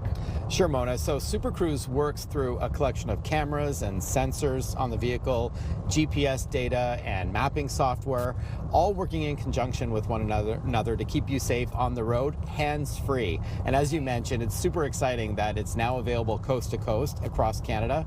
And get this, almost 1 million kilometers of map roads are supported in both Canada and in the US for Super Cruise to date. Pretty incredible. That's like circling the Earth 25 times, by the way. That's incredible. So right now we're on Highway 1, which actually would connect us right across Canada. So show us how it works. Yeah, it's super easy, Mona. You simply press the Super Cruise button to the left of the steering wheel. As you can see, the bar illuminates in green at the top, which confirms you can now take your hands off the wheel and it will do all the driving for you. So right now we're driving hands-free. Yeah. It's amazing, right? It just sounds like science fiction, but it works today on 23 different vehicles, mind you, across the GM portfolio. So Cadillac, Chevrolet, GMC, and Buick on both gas-based vehicles and EVs. So you may notice, Mona, that there's a small camera on the steering wheel column that's looking at me. And if it detects that my eyes are not on the road, then it's going to notify me, hey, you better pay attention. You're going to see flashing lights, hear a noise, and even your seat will vibrate, tactile feedback. For some reason, if you don't reply, then what it'll do is safely pull off into the shoulder, come to a complete stop, put on the hazards like the emergency blinkers, and contact OnStar to see if you're okay. So it's pretty amazing technology. So let's say we're in Atlantic Canada. How would we find out what routes we can use? Yeah, so Super Cruise is fully enabled across compatible highways and other roadways in the Atlantic provinces, and that's P.E.I, Nova Scotia, New Brunswick, and Newfoundland. So yeah, again, you're gonna know if it's enabled either via onstar.ca with full mapping there, or you look at the screen that we've got here. Excellent. Okay, well, coming up next hour, we're actually going to talk about the Canadian innovation that's gone into Super Cruise. So stick around for that. Thanks, Mark. Thanks for having me, Mona. Here's a look at your 3-day forecast for New Brunswick. Thursday, a high of 28, mainly sunny with showers into the evening. For Friday, 23 degrees, mix of sun and cloud and showers again into the evening as well. And for Saturday, things cooling out, 17 degrees and showers. For Nova Scotia, your high is 25 degrees and sunny. The same goes the same for Friday as well. A mix of cloud in there for Nova Scotia. And for Saturday, things cooling down, 19 degrees, cloudy with some showers. And for Prince Edward Island, 25 degrees for your daytime high as well today. Mainly sunny, 15 degrees for Friday, mixed with cloud in there. And for Saturday, rain into the region, well, showers, 13 degrees.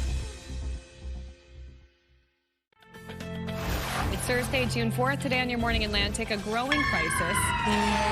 Overdose calls reach epidemic proportions in Moncton. We'll have details just ahead in your news headlines.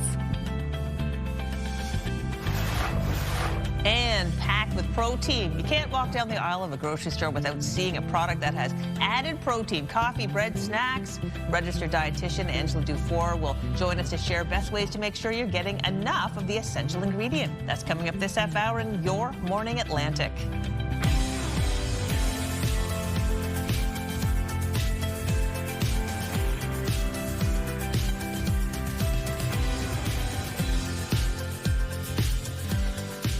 Happy Thursday to you. Thank you so much for making us a part of your morning. We appreciate your time and want to welcome Emma Convey, who's filling in for Latavia this morning, delivering the beautiful weather that we have today. And what a day to be holding down the weather for it, because yes, it is nice today. Beautiful indeed. Very sunny, nice warm temperatures warming up throughout the day as well.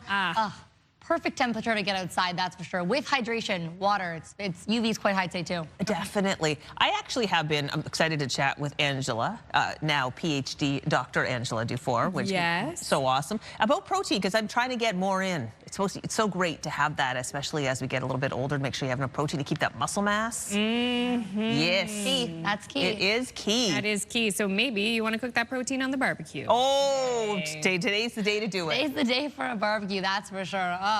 Let's take a look at our live eye today in Corner Brook, Newfoundland. Look at that view. That is just stunning. Beautiful, sunny start to the day. A bit cooler in Newfoundland, though, for this part of the region. Warmer in the Maritimes, however. Looking at our current temperatures, 10 degrees in Halifax, 12 in Fredericton, 14 in Charlottetown. A bit cooler in Labrador, Happy Valley, Goose Bay, 5 degrees, and 9 in St. John's. For the UV index, it is very high across the Maritimes, getting up to 8. So be sure to keep track of sunscreen and have a water bottle on standby as well. Same goes for Newfoundland and Labrador, the UV between moderate to high. So keep that in mind when you're outside today.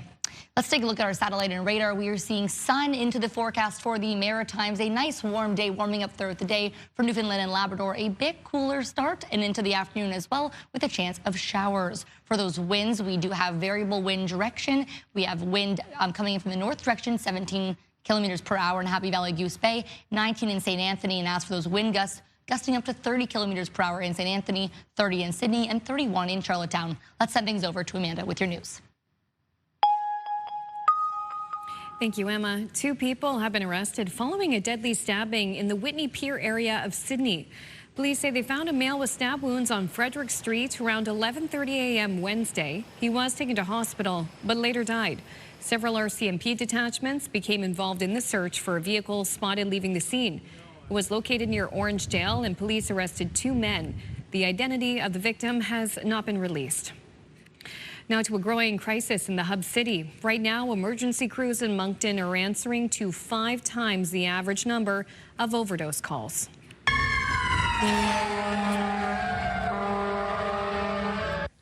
Since the weekend, Ambulance New Brunswick's 911 dispatch team has responded to over 100 overdose-related calls. Meantime, the Moncton Fire Department responded to 23 overdose calls in an 8-hour period Wednesday. In comparison, 5 is the average for a full day. Crews say they've been attending to 1 person while others have dropped to the ground right in front of them. And while they're there, they actually get on the radio and call out to fire control, which is our dispatch center, and say, we're going to either need some more help or else just want to make you aware that we've just had 2 more people that have dropped while we're dealing with this 1 patient that's having an overdose.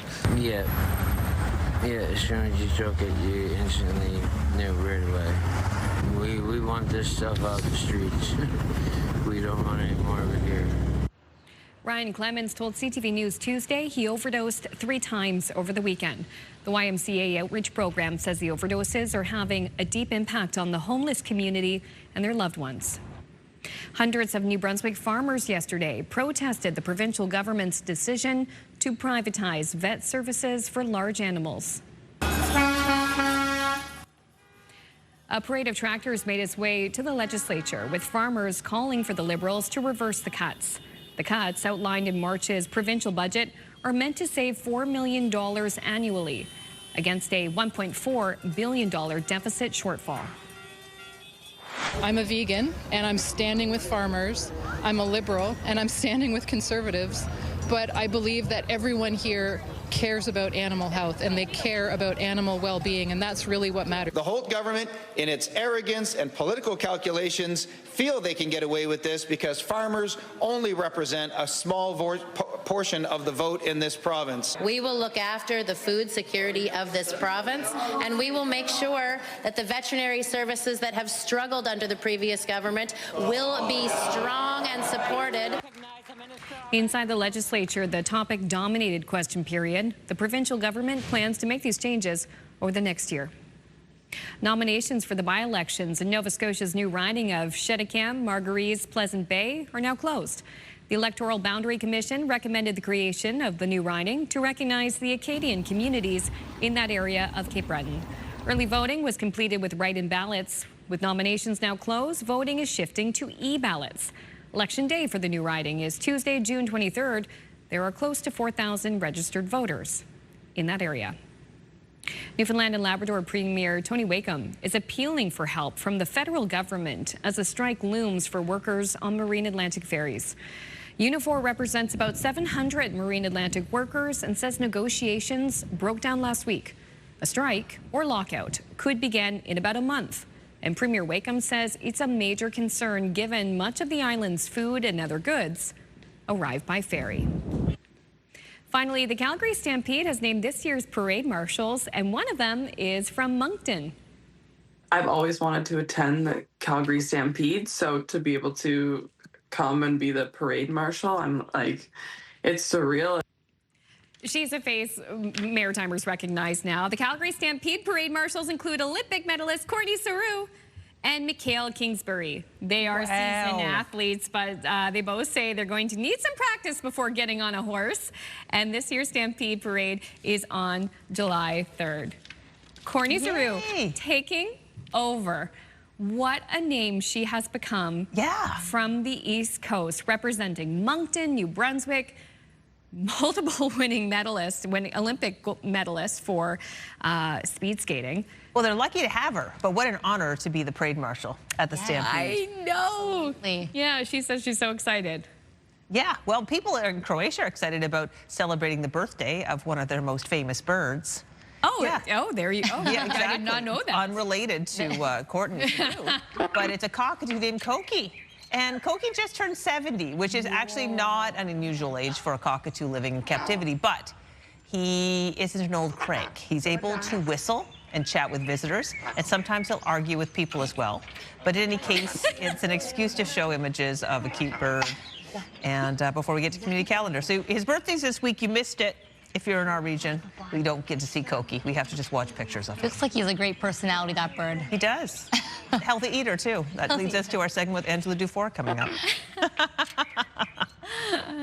Oh, my gosh. Okay, still ahead, too. Yeah, Angela's going to be here with some protein-packed products. We're going to look at some of the options and find out how much do we actually really need. It can be confusing, right?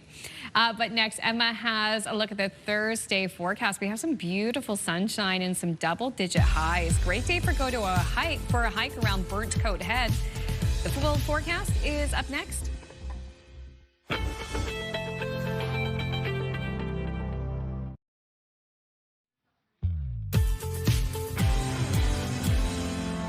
Welcome back, Atlantic Canada. Your time now is 8:12. We're looking at Lockport, Nova Scotia. Look at that gorgeous sunny beach. What a perfect day for beach weather. Weather brought to you by Cummins, trusted home standby generators. Here's a look at your current temperature, starting off in Halifax, 13 degrees here, 14 in Fredericton, 15 in Charlottetown, a bit cooler in Newfoundland and Labrador, 6 degrees in Happy Valley Goose Bay, and 10 degrees in St. John's. As for those current winds, we're seeing sustained winds in variable different directions. Happy Valley Goose Bay, 13 kilometers per hour, St. Anthony, 20 kilometers per hour for Gander, 19, and St. John's, 41 kilometers per hour. For those current wind gusts, we see Gander gusting up to 33 kilometers per hour from the southwest direction, and for St. John's, 52. For Charlottetown, 35. Here's a look at our forecast timeline for the Maritimes, starting off here in Fredericton and Halifax. Nova Scotia is a warm, sunny day. Nova Scotia, New Brunswick, Prince Edward Island. Not as much the case in Newfoundland and Labrador. We see some showers making their way into the region into this afternoon as well. Moving over to Newfoundland into this evening, and this will continue into the overnight for both Newfoundland and Labrador with a chance of flurries there. The rain, or the showers I should add, will be continuing throughout the day on Friday. Here's a look at those rainfall totals. We see St. Anthony 10 to 20 millimeters, for Gander 2 to 5 millimeters, and Corner Brook 5 to 10 millimeters. Here's your forecast timeline for today. We're starting with New Brunswick. Temperatures ranging from 18 degrees in Grand Manan, making their way up to 32 in Fredericton, 32 as well in Miramichi, and 31 in Bathurst. A mainly sunny day across the province. Wind gusts getting up to 40 kilometers per hour. For Prince Edward Island, temperatures between, well, starting off in Summerside, 24 degrees here, but warmer in Tignish, 28 degrees. A mix of sun and cloud this morning. Sun really taking over the forecast into the afternoon. For eastern parts of Nova Scotia, temperatures cooler in Canso this morning. 13 is what your temperature's looking at, but warmer in New Glasgow, 27, and 26 in Antigonish. We're seeing mainly cloudy start to the day, but sunny into the afternoon. Wind gusts getting up to 40 kilometers per hour. For western parts of Nova Scotia, temperatures in Bridgewater, 26 degrees, 28 in Kentville. This is when you really keep in sunblock. This is a hot day in the Maritimes. Wind gusts getting up to 40 kilometers per hour. As for Newfoundland and Labrador, we are seeing scattered showers or chance of showers in parts of Newfoundland and Labrador. However, temperatures varying in the teens. We see Labrador City 11 degrees and St. John's 17. Going to send things over to Amanda with your news. Thank you so much, Emma. Out west, the RCMP is still searching for a suspect in the deadly shooting in northern Saskatchewan after 2 people initially arrested were released without being charged. It's been very traumatic for the community and our members that live there. They are still very much concerned. They're, a lot of them are in fear, apprehensive of going anywhere. Police released this video of a male suspect wearing all black, carrying a gun and a cell phone. Investigators say the shooting was not random and was previously believed, and as previously believed, and took place after an altercation at a home. 1 woman was killed and a man injured in the incident. The RCMP says there's no imminent risk to public safety. U.S. President Donald Trump plans to introduce new tariffs on dozens of countries, including Canada, claiming we are allowing imports into the country made with forced labor. CTV's Abigail Beeman has more on Ottawa's response.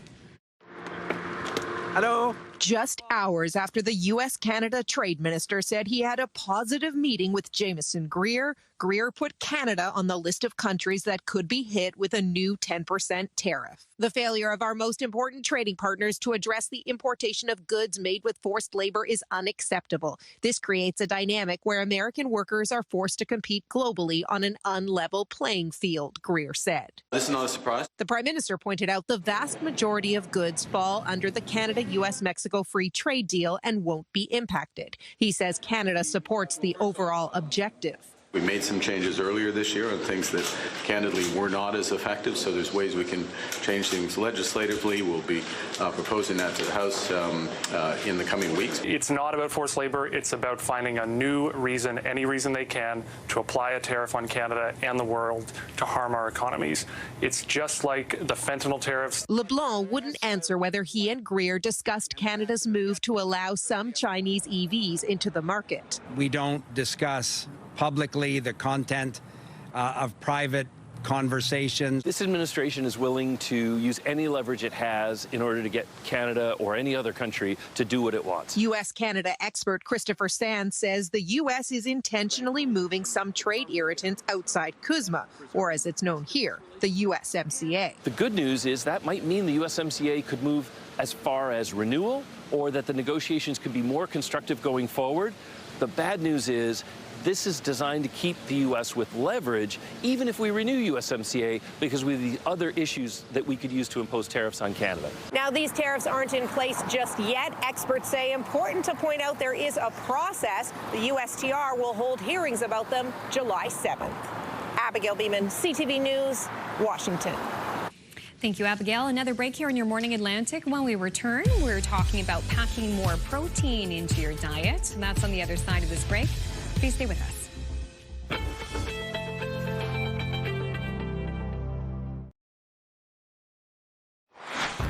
Well, all morning we have been discovering Super Cruise. That's GM Canada's latest innovative technology that allows Canadians to actually travel right across the country using hands-free technology. We've been doing that this morning with tech expert Mark Saltzman. Good morning to you. Yeah, thanks, Mona. Great to be with you. Thanks so much for having me. So, Mark, remind us again what Super Cruise is. Super Cruise is General Motors' hands-free driving assistance technology. So hands-free off the wheel, but getting to your destination. So when you get there, you feel super refreshed and not stressed. Pretty cool. Okay, so I hear that there's a lot of Canadian innovation behind this technology. Yeah. Tell us about the Canadian connection. I love this. So much of Super Cruise was developed and tested at the Canadian Technical Centre. GM CTC employs over 1,000 engineers, and they've been working on technologies like Super Cruise and other things that are deployed globally, by the way, not just for use in Canada, but with Super Cruise, great for Canadian weather, our inclement climate in many places. So it's made for Canada, and this is amazing.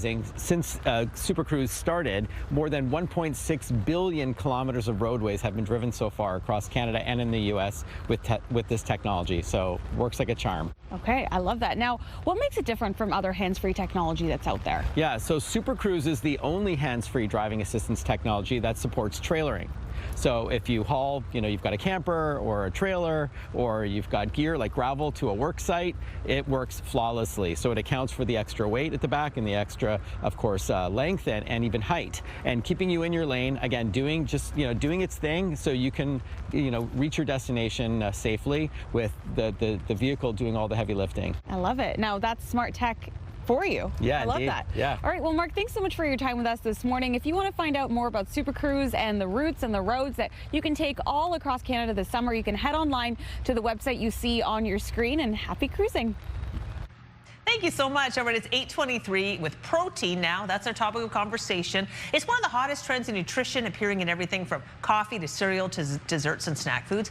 Do we need all these products? What do they do for us? Well, registered dietitian and now Dr. Angela Dufour is here to help us break down the science around protein needs. Good morning, Angela. Thanks for coming in. Thanks for having me again. So you are fit as a fiddle. Do you prioritize protein? I do, and so it depends. How much you need is kind of dependent on how much you weigh. So it's all based on a kilogram basis, but also how active you are. So, people who aren't as active will require less protein than those who are more active, and depends on the type of activity and things they're doing, right? Well, I've been trying to max my protein, if you will, and I'll tell you anecdotally, I am less hungry, have more energy, and I'm noticing that I haven't really lost weight per se, but my body fat is going down, which is interesting. So obviously protein for protecting lean muscle mass. As we age, we start to lose muscle mass. So it definitely has that role, but it has other roles, like you mentioned, satiety. It also has immune function role, immunity role. So enzyme production, hormone production. So it does a lot more than just build muscle. Okay, so you brought in all these wonderful things. Let's talk about protein. This is a whole array of items with added protein. For example, this is bread with extra protein in it.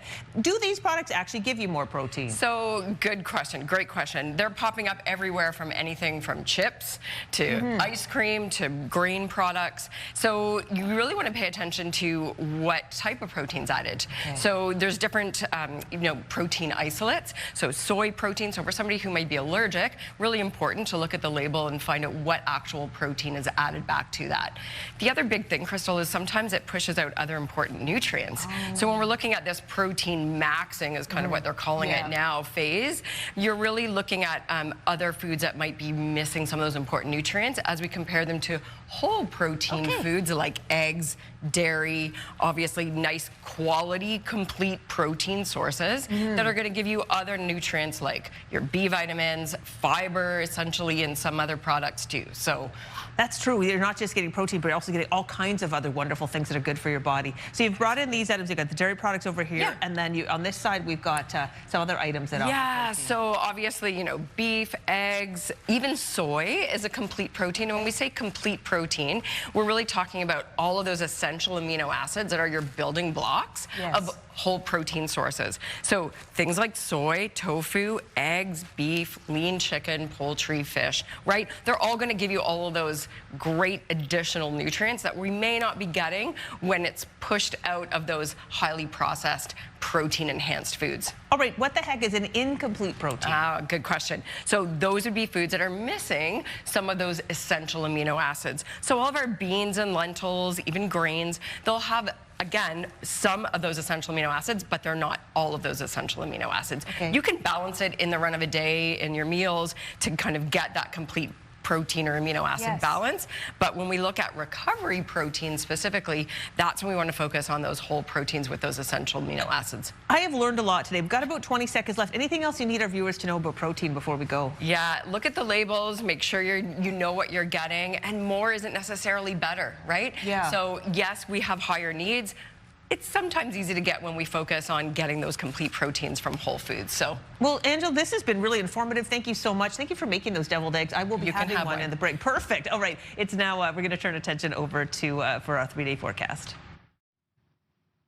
Here's a look at your 3-day forecast, starting with New Brunswick. A high of 28 degrees for Thursday, mainly sunny, chance of showers into the evening. For Friday, 23 degrees, a mix of sun and cloud throughout your day, and showers possibly returning into the evening as well. And for Saturday, things cool down, 17 degrees and showers. For Nova Scotia, your high is 25 degrees for Thursday, sunny, and for Friday, that 25 degrees continues, a mix of sun and cloud. And for Saturday, 19 degrees, cloudy with a chance of showers. For Prince Edward Island, we're looking at 25 degrees, mainly sunny for this afternoon throughout the day, 15 for Friday, and 13 and cloudy with a chance of showers for Saturday. We'll come back after the break.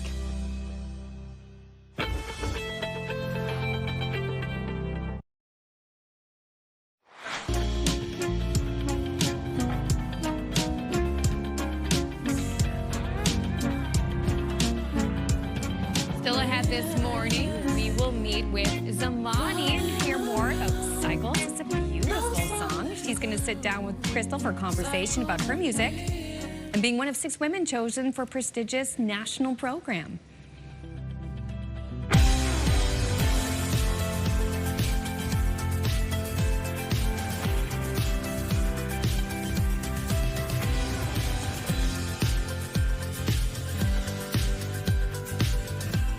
Good morning, welcome back. Your time now is 8:31. What a beautiful sunny start to the day.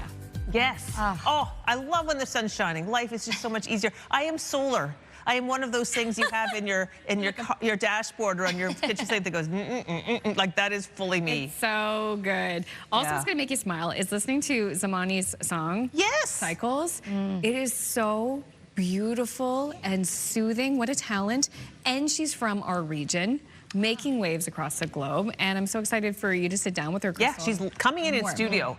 Wonderful to be able to chat about that. That piece is gorgeous. The perfect thing to put on, crank the windows up, turn it up, put the windows down, enjoy the weather. Sing it out loud with the nice weather. Totally worth it, love it. Let's take a look at our live eye today in St. John. You're looking at some cloudy skies here, but relatively cool start today, looking beautiful though, I will add.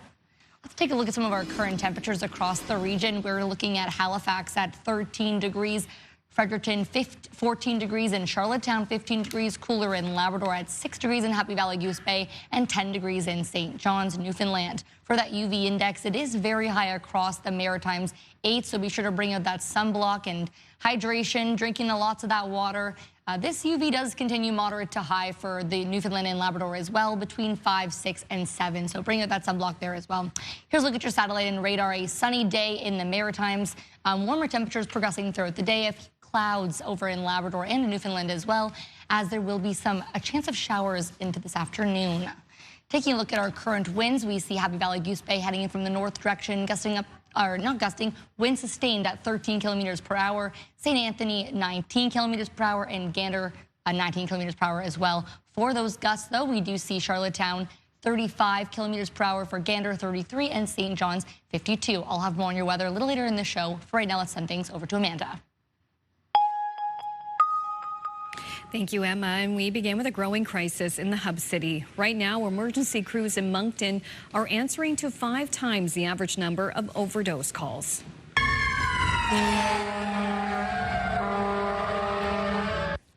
Since the weekend, Ambulance New Brunswick's 911 dispatch team has responded to over 100 overdose-related calls.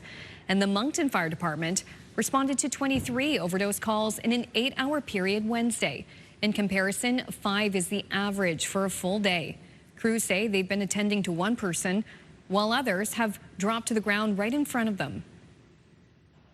And while they're there, they actually get on the radio and call out to fire control, which is our dispatch center, and say, we're going to either need some more help or else just want to make you aware that we've just had two more people that have dropped while we're dealing with this one patient that's having an overdose. Yeah, as soon as you choke it, you instantly know right away. We want this stuff off the streets. We don't want any more of it here. Ryan Clements told CTV News on Tuesday he overdosed 3 times over the weekend. The YMCA outreach program says the overdoses are having a deep impact on the homeless community and their loved ones. 2 people have been arrested following a deadly stabbing in the Whitney Pier area of Sydney. Police say they found a male with stab wounds on Frederick Street around 11:30 a.m. Wednesday. He was taken to hospital but later died.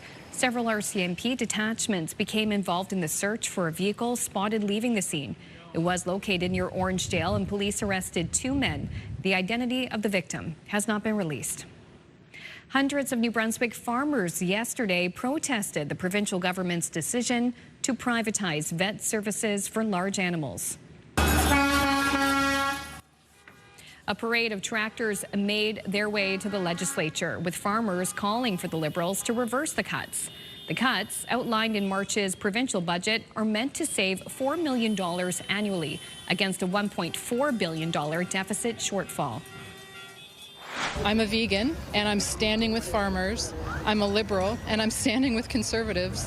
But I believe that everyone here cares about animal health, and they care about animal well-being, and that's really what matters. The Holt government, in its arrogance and political calculations, feel they can get away with this because farmers only represent a small portion of the vote in this province. We will look after the food security of this province, and we will make sure that the veterinary services that have struggled under the previous government will be strong and supported.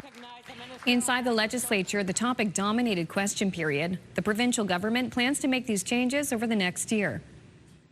The most recent real estate numbers show Nova Scotia's housing market is cooling slightly.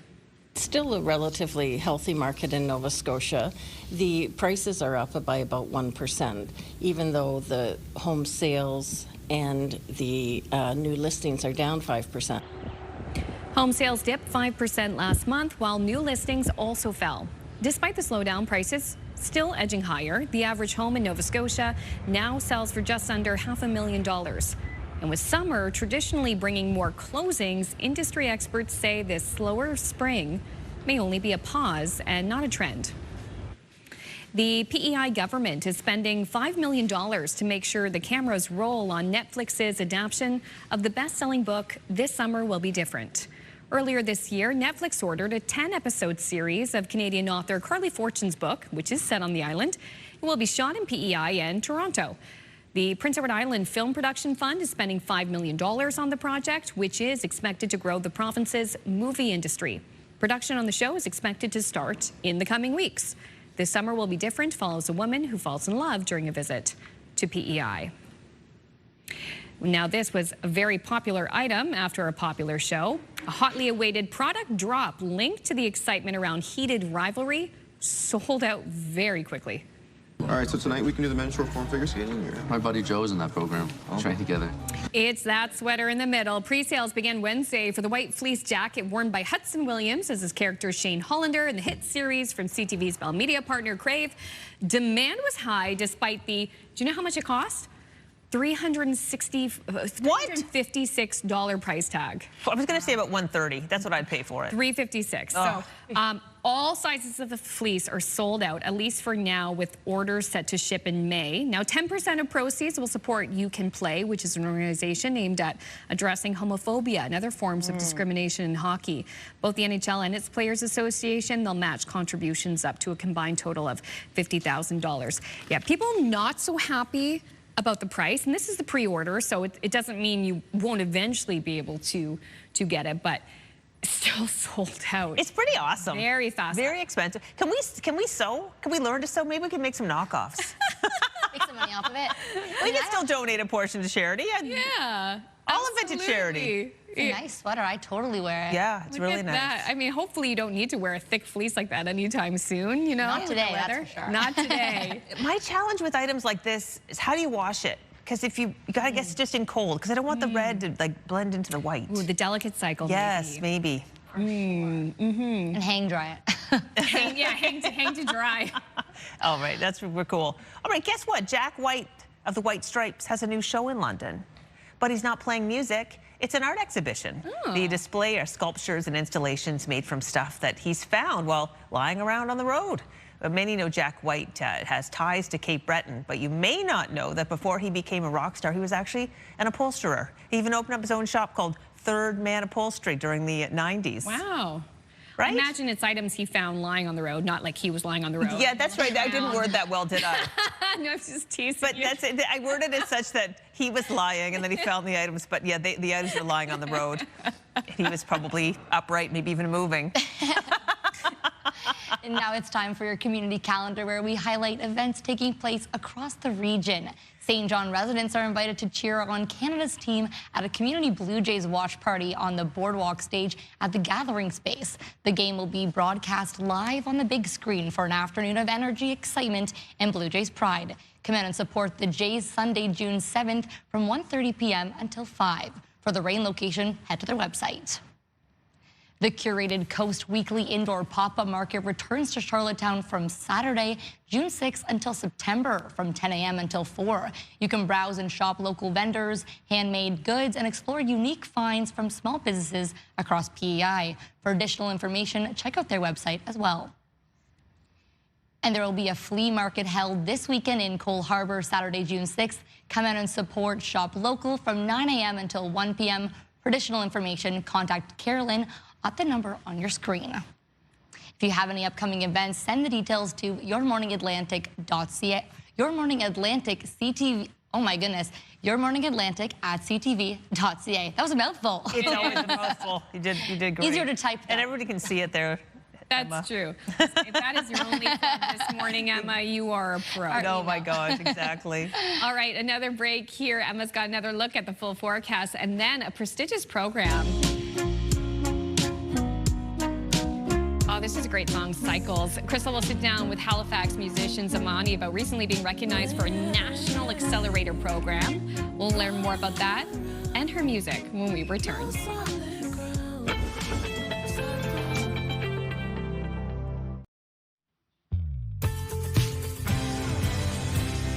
Welcome back, Atlantic Canada. Your time now is 8:44. Look at this beautiful view in White Point. Oh, what a gorgeous beach, a perfect beach weather, I will add. Weather brought to you today by Cummins Trusted Home Standby Generators. Here's a look at those current temperatures, starting off in Halifax, 13 degrees here, 14 in Fredericton, 15 in Charlottetown, bit cooler in Labrador, Happy Valley Goose Bay at 6 degrees, and for St. John's, 10 degrees. For our current winds, we are seeing sustained winds in Happy Valley Goose Bay from the north direction, 13 kilometers per hour. Winds variable across the Maritimes and into Newfoundland and Labrador as well. For Gander, 19 kilometers per hour there. For your wind gusts in Gander, getting up to 33 kilometers per hour. For St. John's, Newfoundland, 52 kilometers per hour. Take a look at that forecast timeline for the Maritimes. A nice sunny day in the Maritimes. Nova Scotia, New Brunswick, you can expect some sunshine into the afternoon. A chance of showers this morning for Labrador. This will make its way into Newfoundland as well into this afternoon. Progressing into the overnight for Newfoundland and Labrador, you will continue to see those showers. And for midnight tonight, you will possibly see a chance of flurries as well.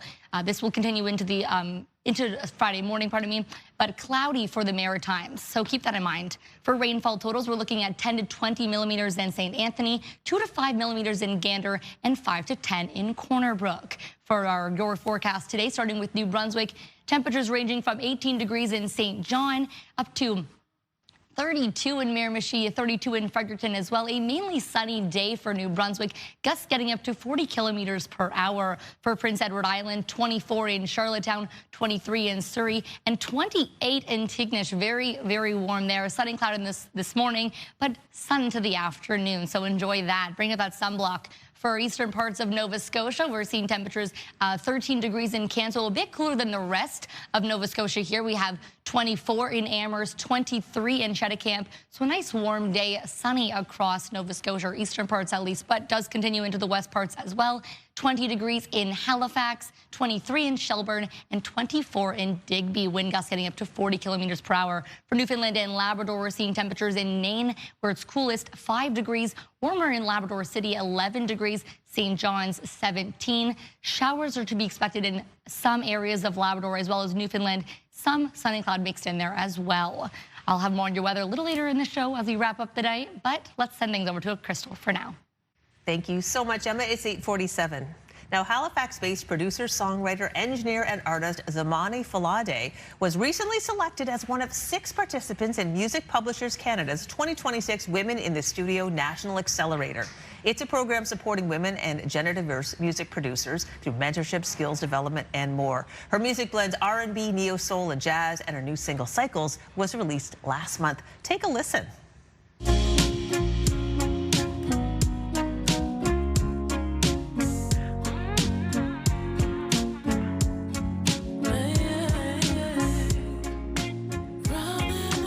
Yeah, that was the music of Zamani, who joins us live in studio this morning. First of all, congratulations being selected for the Women in Accelerator, the National Accelerator. You were selected. Yeah. I can't even imagine how many people applied. You get picked. It's such an honor because it's a national program, and I'm really excited to learn more about something that I've been doing for a long time, but to kind of understand new layers to music production and the industry itself. Yeah. Definitely. So that song that we just heard, Cycles, you did everything. Tell us a little bit about just why you wrote that song and how you wanted to produce it the way you did. Well, interestingly enough, I do produce almost everything that I write, but this one song was actually produced by an artist, or by producer Nulo. Whoa. And this is kind of one of my first collaborations where I'm not the producer on the song. So it was a little bit different for me. But working with Nulo has been really great because as a producer, I have a certain level of understanding to, how things work in the studio. And I feel like that really helps a lot when I'm working in the studio and tracking vocals, layering harmonies, and just knowing kind of what sound and how I like to have things balanced and mixed. And so it's been really great working with him, and I think we're great. We're making some great stuff. Well, that is the piece is beautiful. Everybody who's listened to it in our studio loves it. But interesting to give up the control like that. Did you learn something from that experience? Oh yeah, I'm learning every time I go to the studio and we work together. I'm always learning a bit about just how to communicate in the studio, because that's a really central piece to creating something great, is knowing how to communicate with your engineer, with your producer, and certainly being a producer myself really, really helps with that. And yeah, it's, sometimes when you're self-taught, it's like myself, you kind of have to like make up some terminology to kind of communicate what sound you want. Yeah. But that's why the program, Women in the Studio, is so great, because I feel like I'll learn a lot about that communication, and I'll learn, some of the industry and music terminology and vocabulary that will help to further my sound and enhance my music. So the Women Accelerator program, it's on right now. It's got online right now. Then you're going to have a big group session at the end. Yes. There aren't a lot of women in this kind of field of production. Do you find that is something you're noticing? Absolutely, absolutely. But I feel like I'm starting to notice, maybe on a more global scale, with globalization and the internet, I'm seeing a lot of young women who are talking about learning how to produce. And I'm seeing this narrative about, young women, if you're an artist, if you're, a songwriter, learn how to produce, learn how to use a digital audio workspace, learn how to play an instrument, and have that agency over your career, because there are going to be plenty of times where you're going to be the only woman in the space, and it's really, really to your advantage to know the ins and outs and to have the understanding of how Logic Pro or Ableton works, or Yeah. So, Monty, that's all the time we have. I am fascinated. You're the first music producer I've ever met, and I have so many questions, but maybe we'll get to do something another time. And definitely inspiring others out there to follow in your footsteps. It's 8:51. We have to take a little bit of a break, but we'll be back with our show after this. But there's the name. You saw it on Your Morning Atlantic, and now you're going to see it all over the world. Zamani Falade.